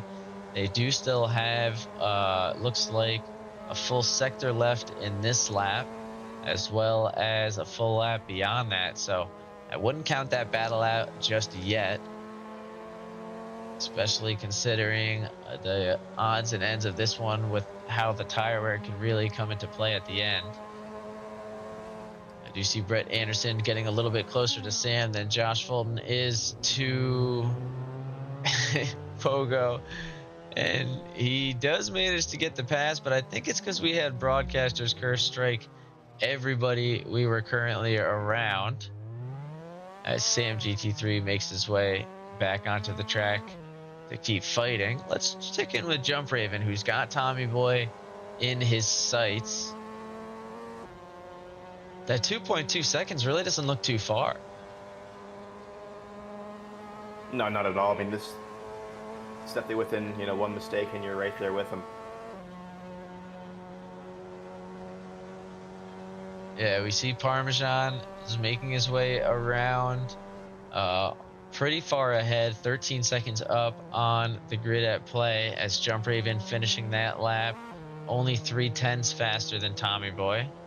So we'll certainly need to put the hammer down here if they want to see something happen. Across the grid, though, everything else is looking relatively comfortably, with some exceptions. So we'll take it top to bottom as people try and close these final gaps. Parmesan in the lead, comfortably has been since the beginning, with a 12-second lead to the guys behind. That was courtesy of not changing tires. Then you guys have been watching the Time Boy and Jump Raven battle for P2. Mogo not really sneaking, just consistently getting his way up to P4. And I say that because it's just been a consistent pace throughout the evening that's gotten him to where he's been. Had a little battle with Jump Raven and now finds himself 18 seconds away from Dancy, who is hanging on to P5 by 3 seconds. It is his race to lose, as Matt Doom Delara has very solid pace to the guys behind, but has not been able to close that gap strong to the racer ahead. Dancy finding an extra 2 seconds on the track currently. Pogo, 10 seconds behind. Matt Lara has been locked and loaded in an amazing battle with Josh Fulton, but that one slip up we saw a little while ago has caused some serious pace. It seems like the tires are starting to fall off, and Fulton finds himself in P8 with 3 seconds to make up and only a sector and a half left to do so. We then jump over to Rev 174, currently holding down P9 with a 5-second gap to Brett Anderson behind, who's got his own 5-second gap to Thorn, who's got a 6-second gap to Sam GT3. So pretty spread out grid here in some of the final moments. Although as I say that, it looks like Jump Raven may have had a little bit of an issue, because Mogo finds himself with a little bit of a dream here, as Jump Raven has lost 12 seconds to Tommy Boy up front.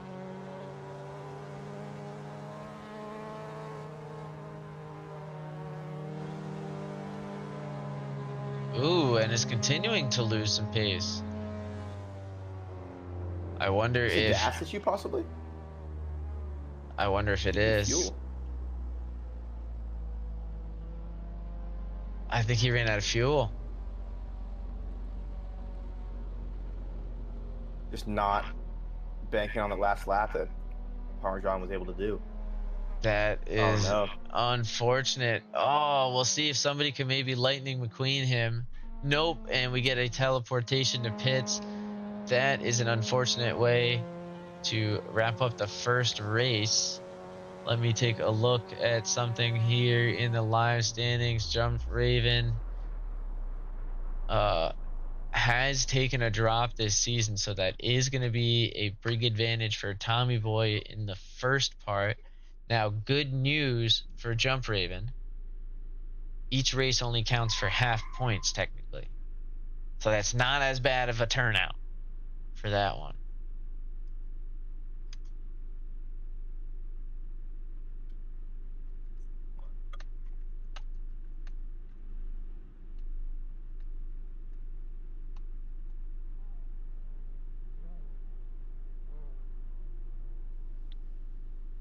Well, that was one hell of a way to wrap up race one. I'm sorry to the racers we didn't watch cross the line. We got a little bit distracted with that finish from Jump Raven there. But we do have a little bit of a chance to standing. Parmesan taking turn one or P1 still, but the rest of the guys move up. Tommy Boy does take P2. Mogo etches his way into the podium with a P3. Dancy P4. Matt Lara P5. Ooh, Thorn gets 7 seconds added to final penalty time. I'm going to say that one might be because of collision, though. So anything because of collision we'll have to look at after the race, just to make sure.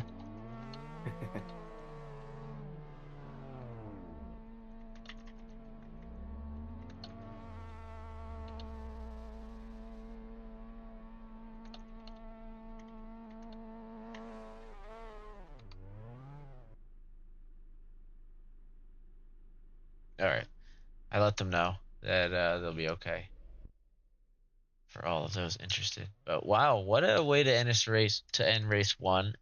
Reverse grid is going to be very, very interesting.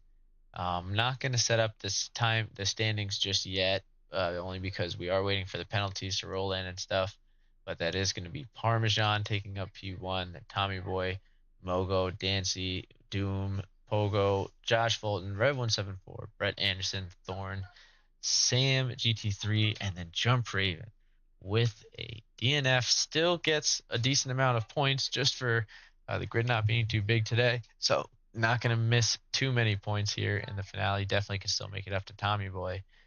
But with the reverse grid, that's going to make things interesting because I think since Jump didn't cross the line, Jump's still going to have to start from the back of the pack with the rest of the guys.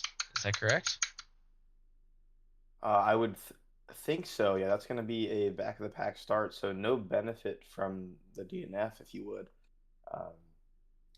Definitely very unfortunate. But I can almost promise you that I don't think Jump Raven will make that mistake again. They're definitely going to be fueling for 11 laps no matter what. Yeah, I have a feeling we're going to get some very hungry racers heading into this actual finale, as it is the last race of Season 7 that we've got right around the corner here. These guys are not going to leave anything to chance. I can promise you that. Everybody locked in their results from the first race. They learned what works, what doesn't, and they're going to try and make something happen here in these final 30 minutes of the season. What do we think we're in for here, Brett? Oh my God! Now Brett's heading in my head. Jesus Christ! What up? Anyway, what do we think we're in for here, Jawa? I think we're in for another amazing race. These guys are super hungry, like you said, where they want to make them points up. I think that Jump Raven especially is going to be looking for as many points as they can get following that DNF there in race one. So I am super excited to see how that goes. And we see Doom in there. I am Doom LMAO. Doom did just fine there in race one. Yeah, it's going to be a crazy race too to end the season. Yeah, I mean, they have definitely left it all on the line here in the beginning of things in race one. I'm very curious to see how race two goes. Speaking of race two, the rookie one has just begun. We do have quite a nice, clean race. Actually, I say it just begun. It looks like they're actually finishing up their first lap, and the battles are still going. So they're having some action over on their end of things. That's always exciting to see. Now we will get the taste of these guys as we get closer and closer to the end of overtime. Doom, there is one more race.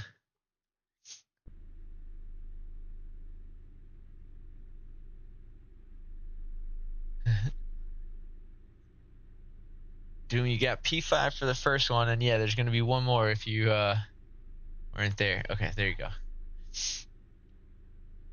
As everybody gets sent back to the pits for the overtime session and makes their way out onto the grid.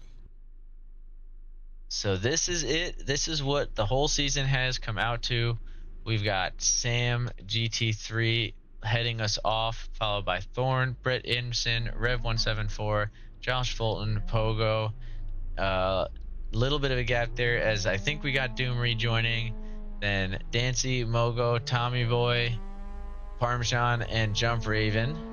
Got 22 seconds left, so Doom might be starting from the pits, I believe, but they'll still be eligible to race. And hey, maybe they'll even get an advantage from starting from the pits by the looks of things. Who knows? Oh yeah, as they start all the way at the end, hopefully they allow the grid to catch up before jumping in, just as a courtesy. But with the lights on, we look to wrap up the season here with one last race, and Doom picks up a drive-through penalty for a jump start as they get in and just get moving. I think they were going to be a little bit later than they did end up being, but we see Doom waiting for the race to take off and just continues moving on here to pick up at the back of the pack. So we'll see how that shakes up.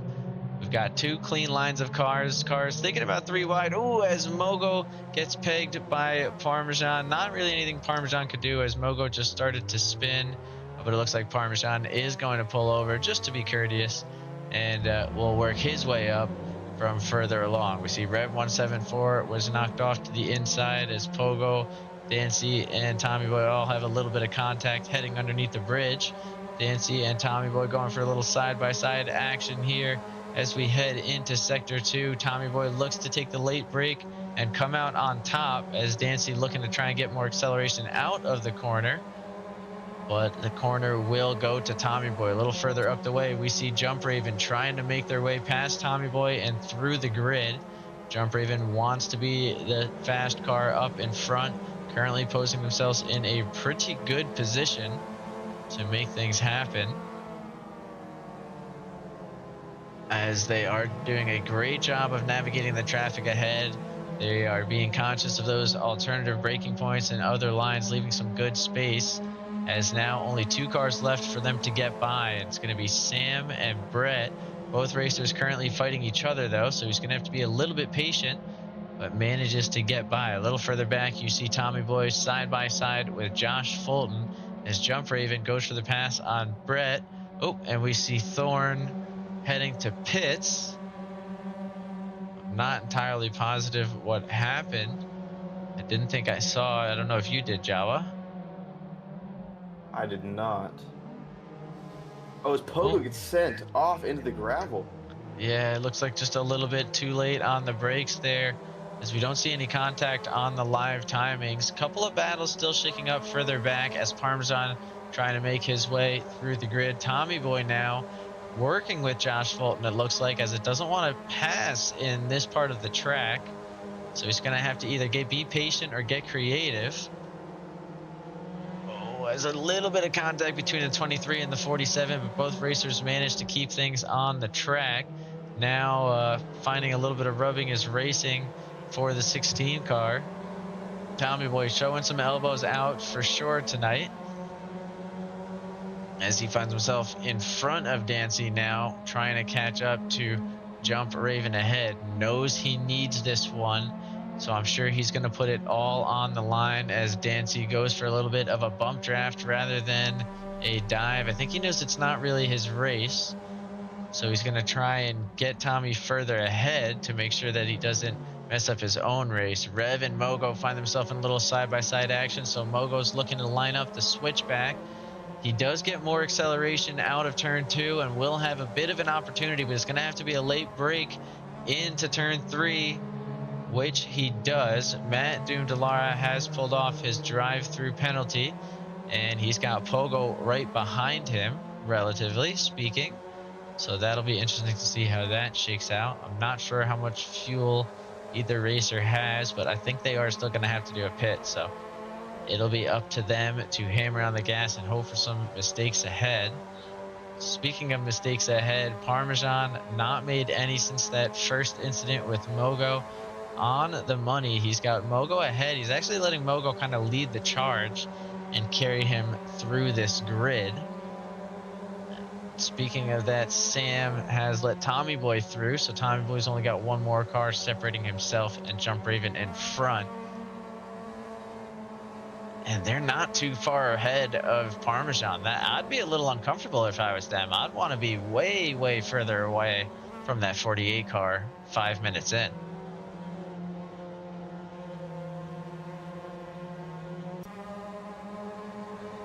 Turn now to Tommy Boy, taking the position from Brett Anderson. Brett going to let him have it, but does it a little bit too cautiously. Now finds himself in danger of getting passed by the Harbor Freight car. He's going to put himself in a little bit of side-by-side battle, and that acceleration will go to the 63. So Brett will have to get creative down that inside line. And I think Sam was in his mirrors. Oh, as they end up having some contact. Sam does go off track, manages to rejoin without causing any chaos, and still with the pack though, but finds themselves now fighting from P9 at this stage in the game. Dancy once again giving somebody a bump draft, so they seem to be pretty friendly down the straight rather than using that small bit of aerodynamic to their advantage.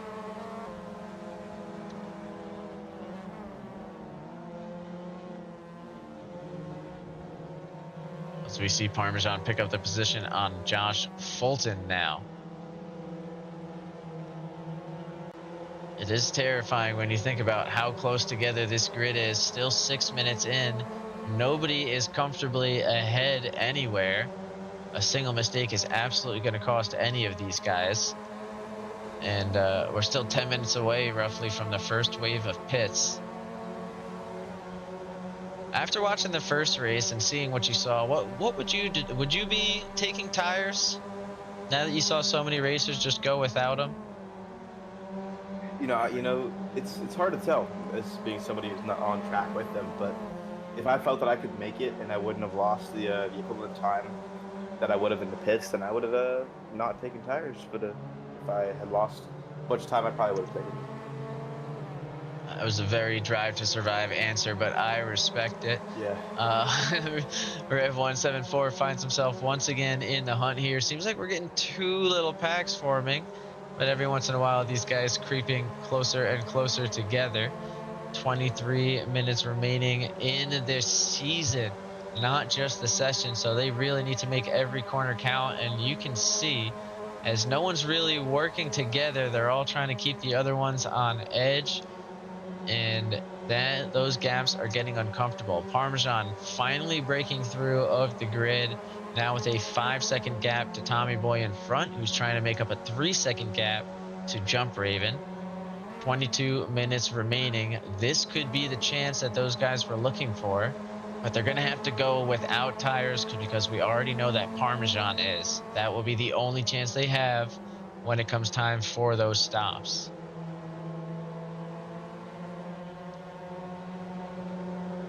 Very curious to see where that one plays out, as Josh Fulton looking to get back into the hunt, now trying to make a move on Jump Raven, as we see Brett Anderson and Mogo side by side a little bit further ahead. We'll jump up to that one just to see who comes out on top, as it seems to be Mogo, but we've seen Brett make a move in this area before. Not as successful on the Futurama Racer this time around, as the battle for P4 continues. I hate to call it that, but Parmesan is really walking away now, 2 seconds away from this group and counting, as Mogo doesn't want him to leave.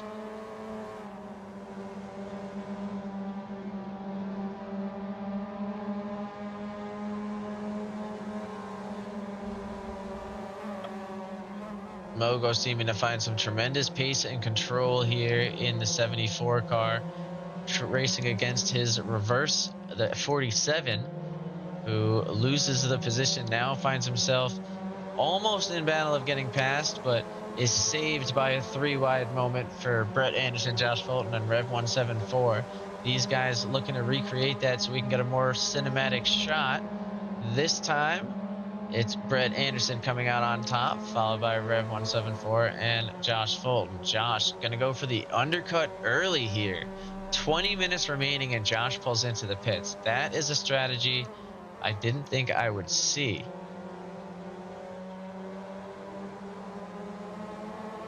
And can they get 20 minutes? Did he get 20 minutes of fuel the first time around?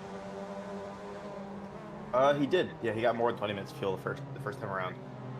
Did pit with like 18 minutes left, I think. Feeling close to that. So I think he should be okay to make it to the end of the race. We'll see. I think he's banking on only 10 laps being done this race. And that's a dangerous gamble to take, but we'll see what happens. 20 minutes remaining. Fulton, the first one to pit. So only time will tell exactly how that works out. A little bit further up the grid, Rev 174 looking for a chance on Brett Anderson, who is using every inch of the track to keep that car moving, and it leads to a little bit of contact. Rev with a spin and ends up getting in the way of Sam GT3. Both cars will take a big hit on pace on that one as they try and get moving. Brett feeling like that one may have been their fault, so pauses to let Sam go by, and now sees a few more cars coming along, and now feels like they've got the appropriate amount of space to get moving. So not exactly what we were hoping to see from the Minnesota Wild, the number 29 car, but 19 minutes is a lot of time left, and of course there's always the gambles of the pits. We'll see what they can make up for in the back half of this race. Matt Doom Lara now looking to catch up to Sam GT3 ahead. That pit defender car has definitely got some pace on it. It's just had a few unlucky corners here or there, but seems to be keeping the hammer down and making quick work of the 63, already right in that rear bumper. I'm telling you, this car's got the reverse broadcast curse.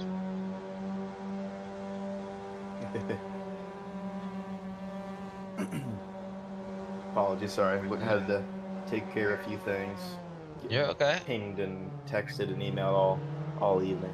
Just getting back from vacation, you know how that goes. Yeah, gotta catch up on life. I was doing it myself today. As we see, catching up is the name of the game for now. Sam GT3, as Doom comfortably getting by. Neither racer's losing too much time on it. And Sam hoping Doom will lead him through that 14-second gap to the pack ahead. With 18 minutes remaining, we are starting to see these gaps form up a little bit wider. Josh pulling into the pits, the big variable. And so now we're really going to have probably a good 8 minutes here where we don't really know where the whole grid stands. It's the courtesy of Josh. We'll look a little bit further up where Parmesan has shaved off a second to Tommy Boy. Now only 4.3 seconds away. Tommy Boy now 3 seconds fully away from Jump Raven here and there. So he was a tenth slower on his last lap. Definitely needs to find some quick pace if he wants to try and put Jump Raven between himself and Parmesan. Or he could be going for an alternative strategy, which is hoping Parmesan catches up and using him to get into the mix. I think he knows that those guys are going to battle if Parmesan gets through, and that could be his chance to close that 3-second gap caused by the speed at which they cut through traffic. And that's really the deciders here in these reverse grids, is how well you can get through slower cars in front. Are you patient? Are you able to read the novice cars around you? Not that these guys are novice, but they have the earlier braking points. They aren't as committed on some of the corners as these top class guys are currently. Because on a track this size, it's very hard to pick up this many corners. It's a very challenging feat that only comes with hours and hours in the game that these guys seem to have. I believe some have admitted to have. Don't know about all.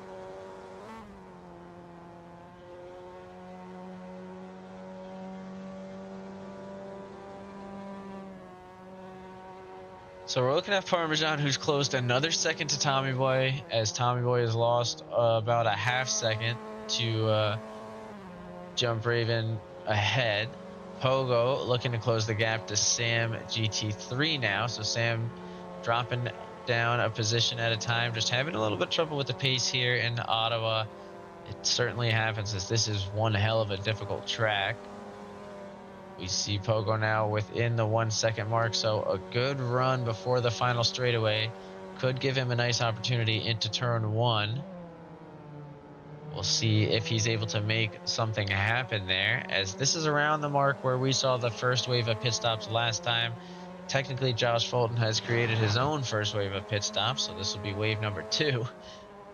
But we count those here, you know?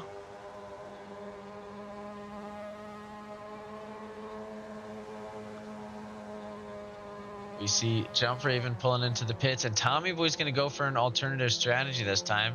He's going to stay out, as is Parmesan. So they're going to go one lap longer at least. I didn't think I was going to see that one. How about you?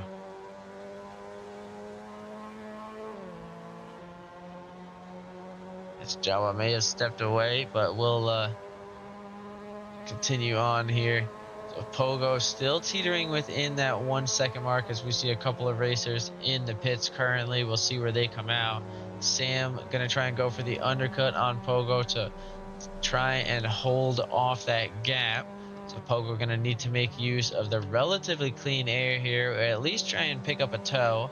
from Jump Raven, who will be coming out of the pits right in front. These guys have had all season long to figure out the ins and out of the pit strategy, as they seem to be doing pretty well here. Or sorry, the pit rules, as they seem to be doing pretty well with applying the manual pit limiter and just making sure that they stay within the lines, as there's some pretty hefty penalties you can pick up depending on where you do it and the speed at which you do it. Pogo picking up this tow from Jump Raven is the close battle at the moment, as it seems Josh Fulton is quite far behind Pogo and has quite a lot of time to make up, and those two were the ones that were battling, so we'll see if they're able to make something happen. That's a lot of time for Josh to make up. I'm curious to see what happened there. We do see a 301 from Josh and 258 from Pogo, so possibly Pogo just finding a little bit more pace while sticking with some of these top racers, or keeping an eye on them. We see 4 racers have not pit yet. That's going to be Tommy Boy, Parmesan, Mogo, and Pogo. Kind of has a nice little rhyme to it. 12 minutes and 50 seconds remaining.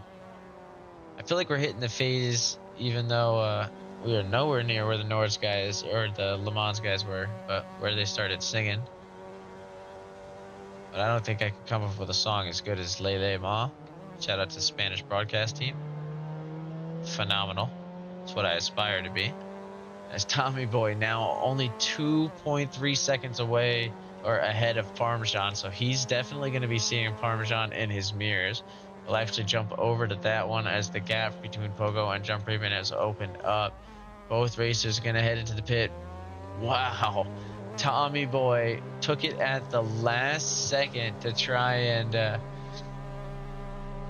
gain a little bit of a tenth or two across the line. And we'll see how that helps him, because it did seem like he made a little bit of a mistake there. But both racers pull in. We see Mogo pulling in as well. Oh no. It seemed Parmesan had a little bit of a pit box issue. I'm not sure what's going on. Do they not have a pit box strategy set?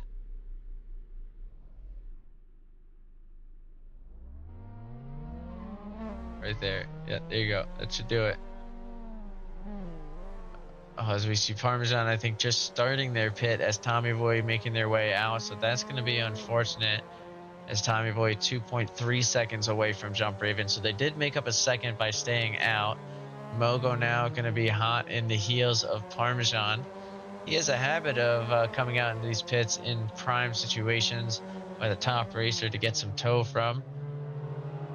And this should come out to his advantage. We see Josh Fulton now looking for the fruits of his labor as he climbs his way slowly up the board now into P7. Pogo still out on the track, yet to pit. So Josh hopefully starting to close that gap a little bit more, as Rev 174 is 17.5 seconds ahead, and both of those guys have pit. So that's going to be the big one for Josh to close up over these next 10 minutes and 30 seconds. It'll be a tough one to make up for. But man, Mogo is putting the pressure on Parmesan here, isn't he? Jawa. Oh, looks like Jawa's muted. Didn't catch that there, so he might be on the phone. But Mogo certainly getting right up on the bumper of that 48 car. He looks like he knows he's got an opportunity here, and he doesn't want to waste it. Parmesan's tires are just as cold as his are, and a little bit worn. I'm not sure if Mogo went for the fresh tires there, so that might be coming to his advantage as well, as he looks to make a pass around the outside. This is a tough corner to do that one on, as that inside loop gives you so much speed, but the toe will at least keep him real close together. Oh, and I think Parmesan was keeping an eye on the bumper there, or the mirrors for a second, and got lost in the eyes of that 74 car. It is hard when that thing is watching you. And Mogo finds his way through. So that's going to be a pass on Parmesan for position by Mogo. If he wants to clip that one for his personal highlight reel, I think that one I would if that was me. But Parmesan knows he's got the pace. I'm sure over these next few corners, he's going to get right close and personal and try and make something happen. Mogo's personal best, a 256. We see Parmesan with a 254. So a little bit of a difference between the two. We'll see if Parmesan can pull that 54 out of his bag of tricks now that the tires are probably starting to fall back within that window. Do you see Tommy Boy staying pretty consistently a 2.7 second gap to Jump Raven ahead. Overall final sectors pretty close. Looks like there's only about a true 0.4 second gap on their lap times if you don't count the pit stop. So not too bad from Tommy Boy. We do see Pogo has pulled into the pit. So although these guys are battling, we're going to watch a car that is stood still to see where it comes out to the number 23. I am very curious to see how Fulton's severe undercut strategy worked. He put in a lot of pace as he comes down the main straightaway now. Pogo sees that, but he can only go so fast because of that pit limit. So Josh, I think, is going to pick up the position just because of that speed out, or maybe not. He's going to fall just short, but finds himself only 1.1 seconds away from Pogo in that number 99 DLRT. Those two have been battling it out all night, and with 7 minutes and 30 seconds left, the battle continues. Fulton is going to see him right there and come alive. Currently, we've only seen a 59.6 from Fulton in race 2. I think he's going to unlock that 58 just seeing that speck of purple in front of him. So we'll let those two battle it out for just a second as Parmesan trying to catch back up to Mogo ahead. I think it's going to be that worn tire that's making him take a little bit of a different line. And it's just letting Mogo get further and further away with the fresh rubber. I think Parmesan's going to have to wait for probably another lap to where Mogo's tires start to wear a bit. And he'll get the advantage of just being used to worn rubber. I mean, that is a tough spot to be in right now. Parmesan not only needs to catch Mogo, but he needs to start putting a dent in that gap to the guys up front. Not necessarily because of any position. He is in a class of his own, but he was fighting them out, although he did have that one pit stop issue. So I guess it's hard to say where he would have ended up without it. It was certainly an electrifying battle between himself and Tommy Boy, who seems to be holding a consistent gap to Jump Raven, but just doesn't look like he's able to close it much. Of course, we will be keeping an eye on that. Everybody across the board has pit, so you are looking at pretty strong positions. And frankly, it doesn't look like there's too many battles going on. Things look relatively set in stone here as we enter the final 6 minutes. I don't know how many more surprises we're going to see. It's certainly been tricky here in the Ottawa GP. I mean, it's a tough track to be consistent on unless you put in the work.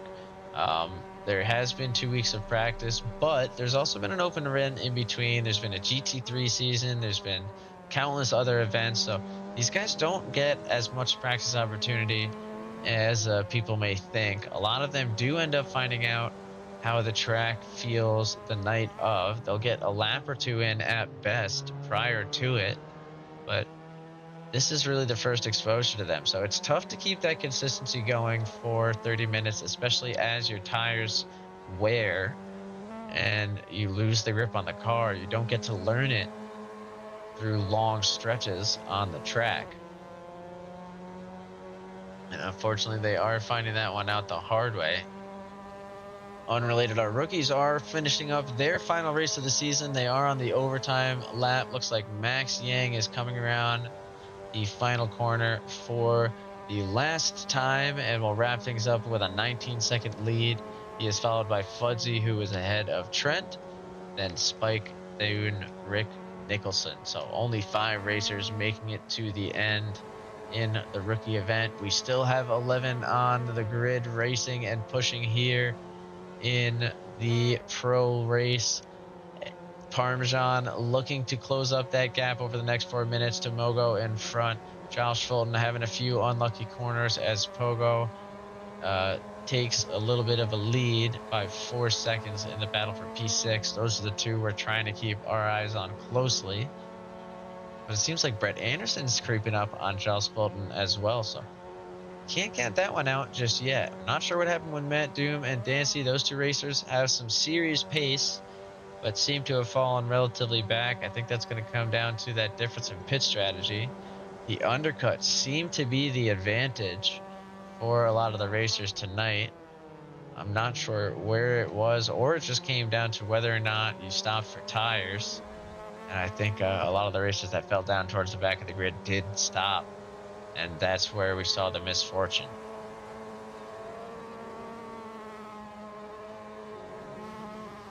Oh, Parmesan sending it into the sand and then the barrier.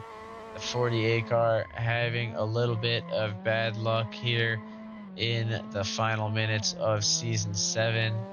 That's going to give Mogo some breathing room. I'm sure he's going to be happy to lock up a second podium position here in the season 7 finale. So strong results, possibly even enough to take the amateur class win, but maybe too much to knock him into pro. Only time will tell. We'll have to see where the standings lie. But with 2 minutes and 30 seconds remaining, I think it's safe to start looking around and seeing just where things go. We're going to jump now over to the top here, where we've got Jump Raven comfortably 3 seconds ahead of Tommy Boy, working their way around for what should be the final lap, barring some pretty intense pace. Not that they're not capable of it, but it doesn't seem to be necessary at this stage. The other number 16 car, Tommy Boy, looking to lock up a relatively strong P2. And then we've got a 12-second gap to the battle we were just watching of Mogo, who comes out victorious 13 seconds away from the 48 Raspberry Racer of Parmesan behind.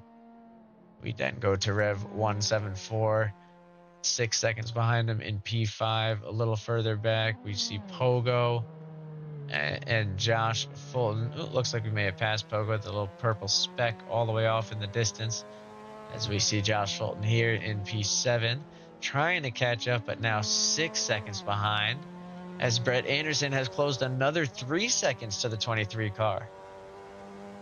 So Josh not having a good time, it looks like, through Sector 3, as he finds himself in danger of losing one more position on the last lap. 4 seconds is a big gap to miss out on, so I don't think we're going to see that. But that doesn't mean it's not possible. Since the other race has ended, we are going to switch back to track cam for the bottom corner of the screen, so you get a little alternative view for these final moments. But Brett Anderson really applying the pressure here in these final moments, trying to see if he can force one more mistake from Josh Fulton, who's going to be on a bit more of a worn tire, is my guess, in front. And you can see him now etching closer and closer. This might be the big last lap battle that we have left to watch, as these guys make their way still through Sector 2. They've got a handful of turns left. They are only about halfway, a little over halfway through their lap, and Brett has closed that gap by halfway, so it might come down to the final corner. Speaking of final corners, Jump Raven is working his way around the final corner of the season. We don't want to miss him cross the line, so we're going to jump over just now as we see him wrap up the final victor of Season 7, closely followed by Tommy Boy. We then will have Mogo crossing the line for P3, followed by Parmesan, Rev 174, Pogo, and maybe Josh Fulton if he can hold off Brett Anderson in these final few corners. But Brett finds himself within a second now, fighting till the very, very last moment. They're coming around what is going to be one of only 2 places Josh can make a mistake. And Brett, hoping to capitalize on something, he does give a little bit of a flyby to show that he's pushing, but I think he pushed a little bit too hard, and he finds himself 0.8 seconds away and dropping back. And that should lock things up for Josh Fulton here in the end of season 7. Josh Fulton taking home P7 and Brett Anderson P8. We'll then jump back to Dancy holding down P9, maintain a solid gap to Doom behind him as he crosses over in just a second. Relatively long straightaway. And you can already see Doom, so it really wasn't too big of a gap between them as Doom works their way around with style to end our final race of the season. And we'll hang on with Sam GT3 here as they work their way towards the line. But man, that was one hell of a race.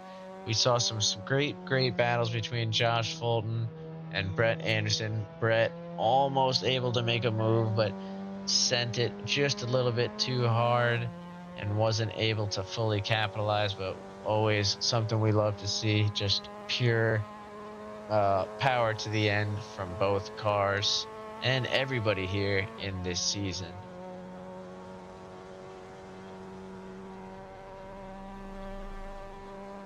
And on that note, with Sam crossing the line to wrap up P11, that is going to be the end of season 7 here. We thank everybody for watching, everybody for participating, and we look forward to season 8. Jawa, I appreciate you joining us on the broadcast as always. Thank you for having me.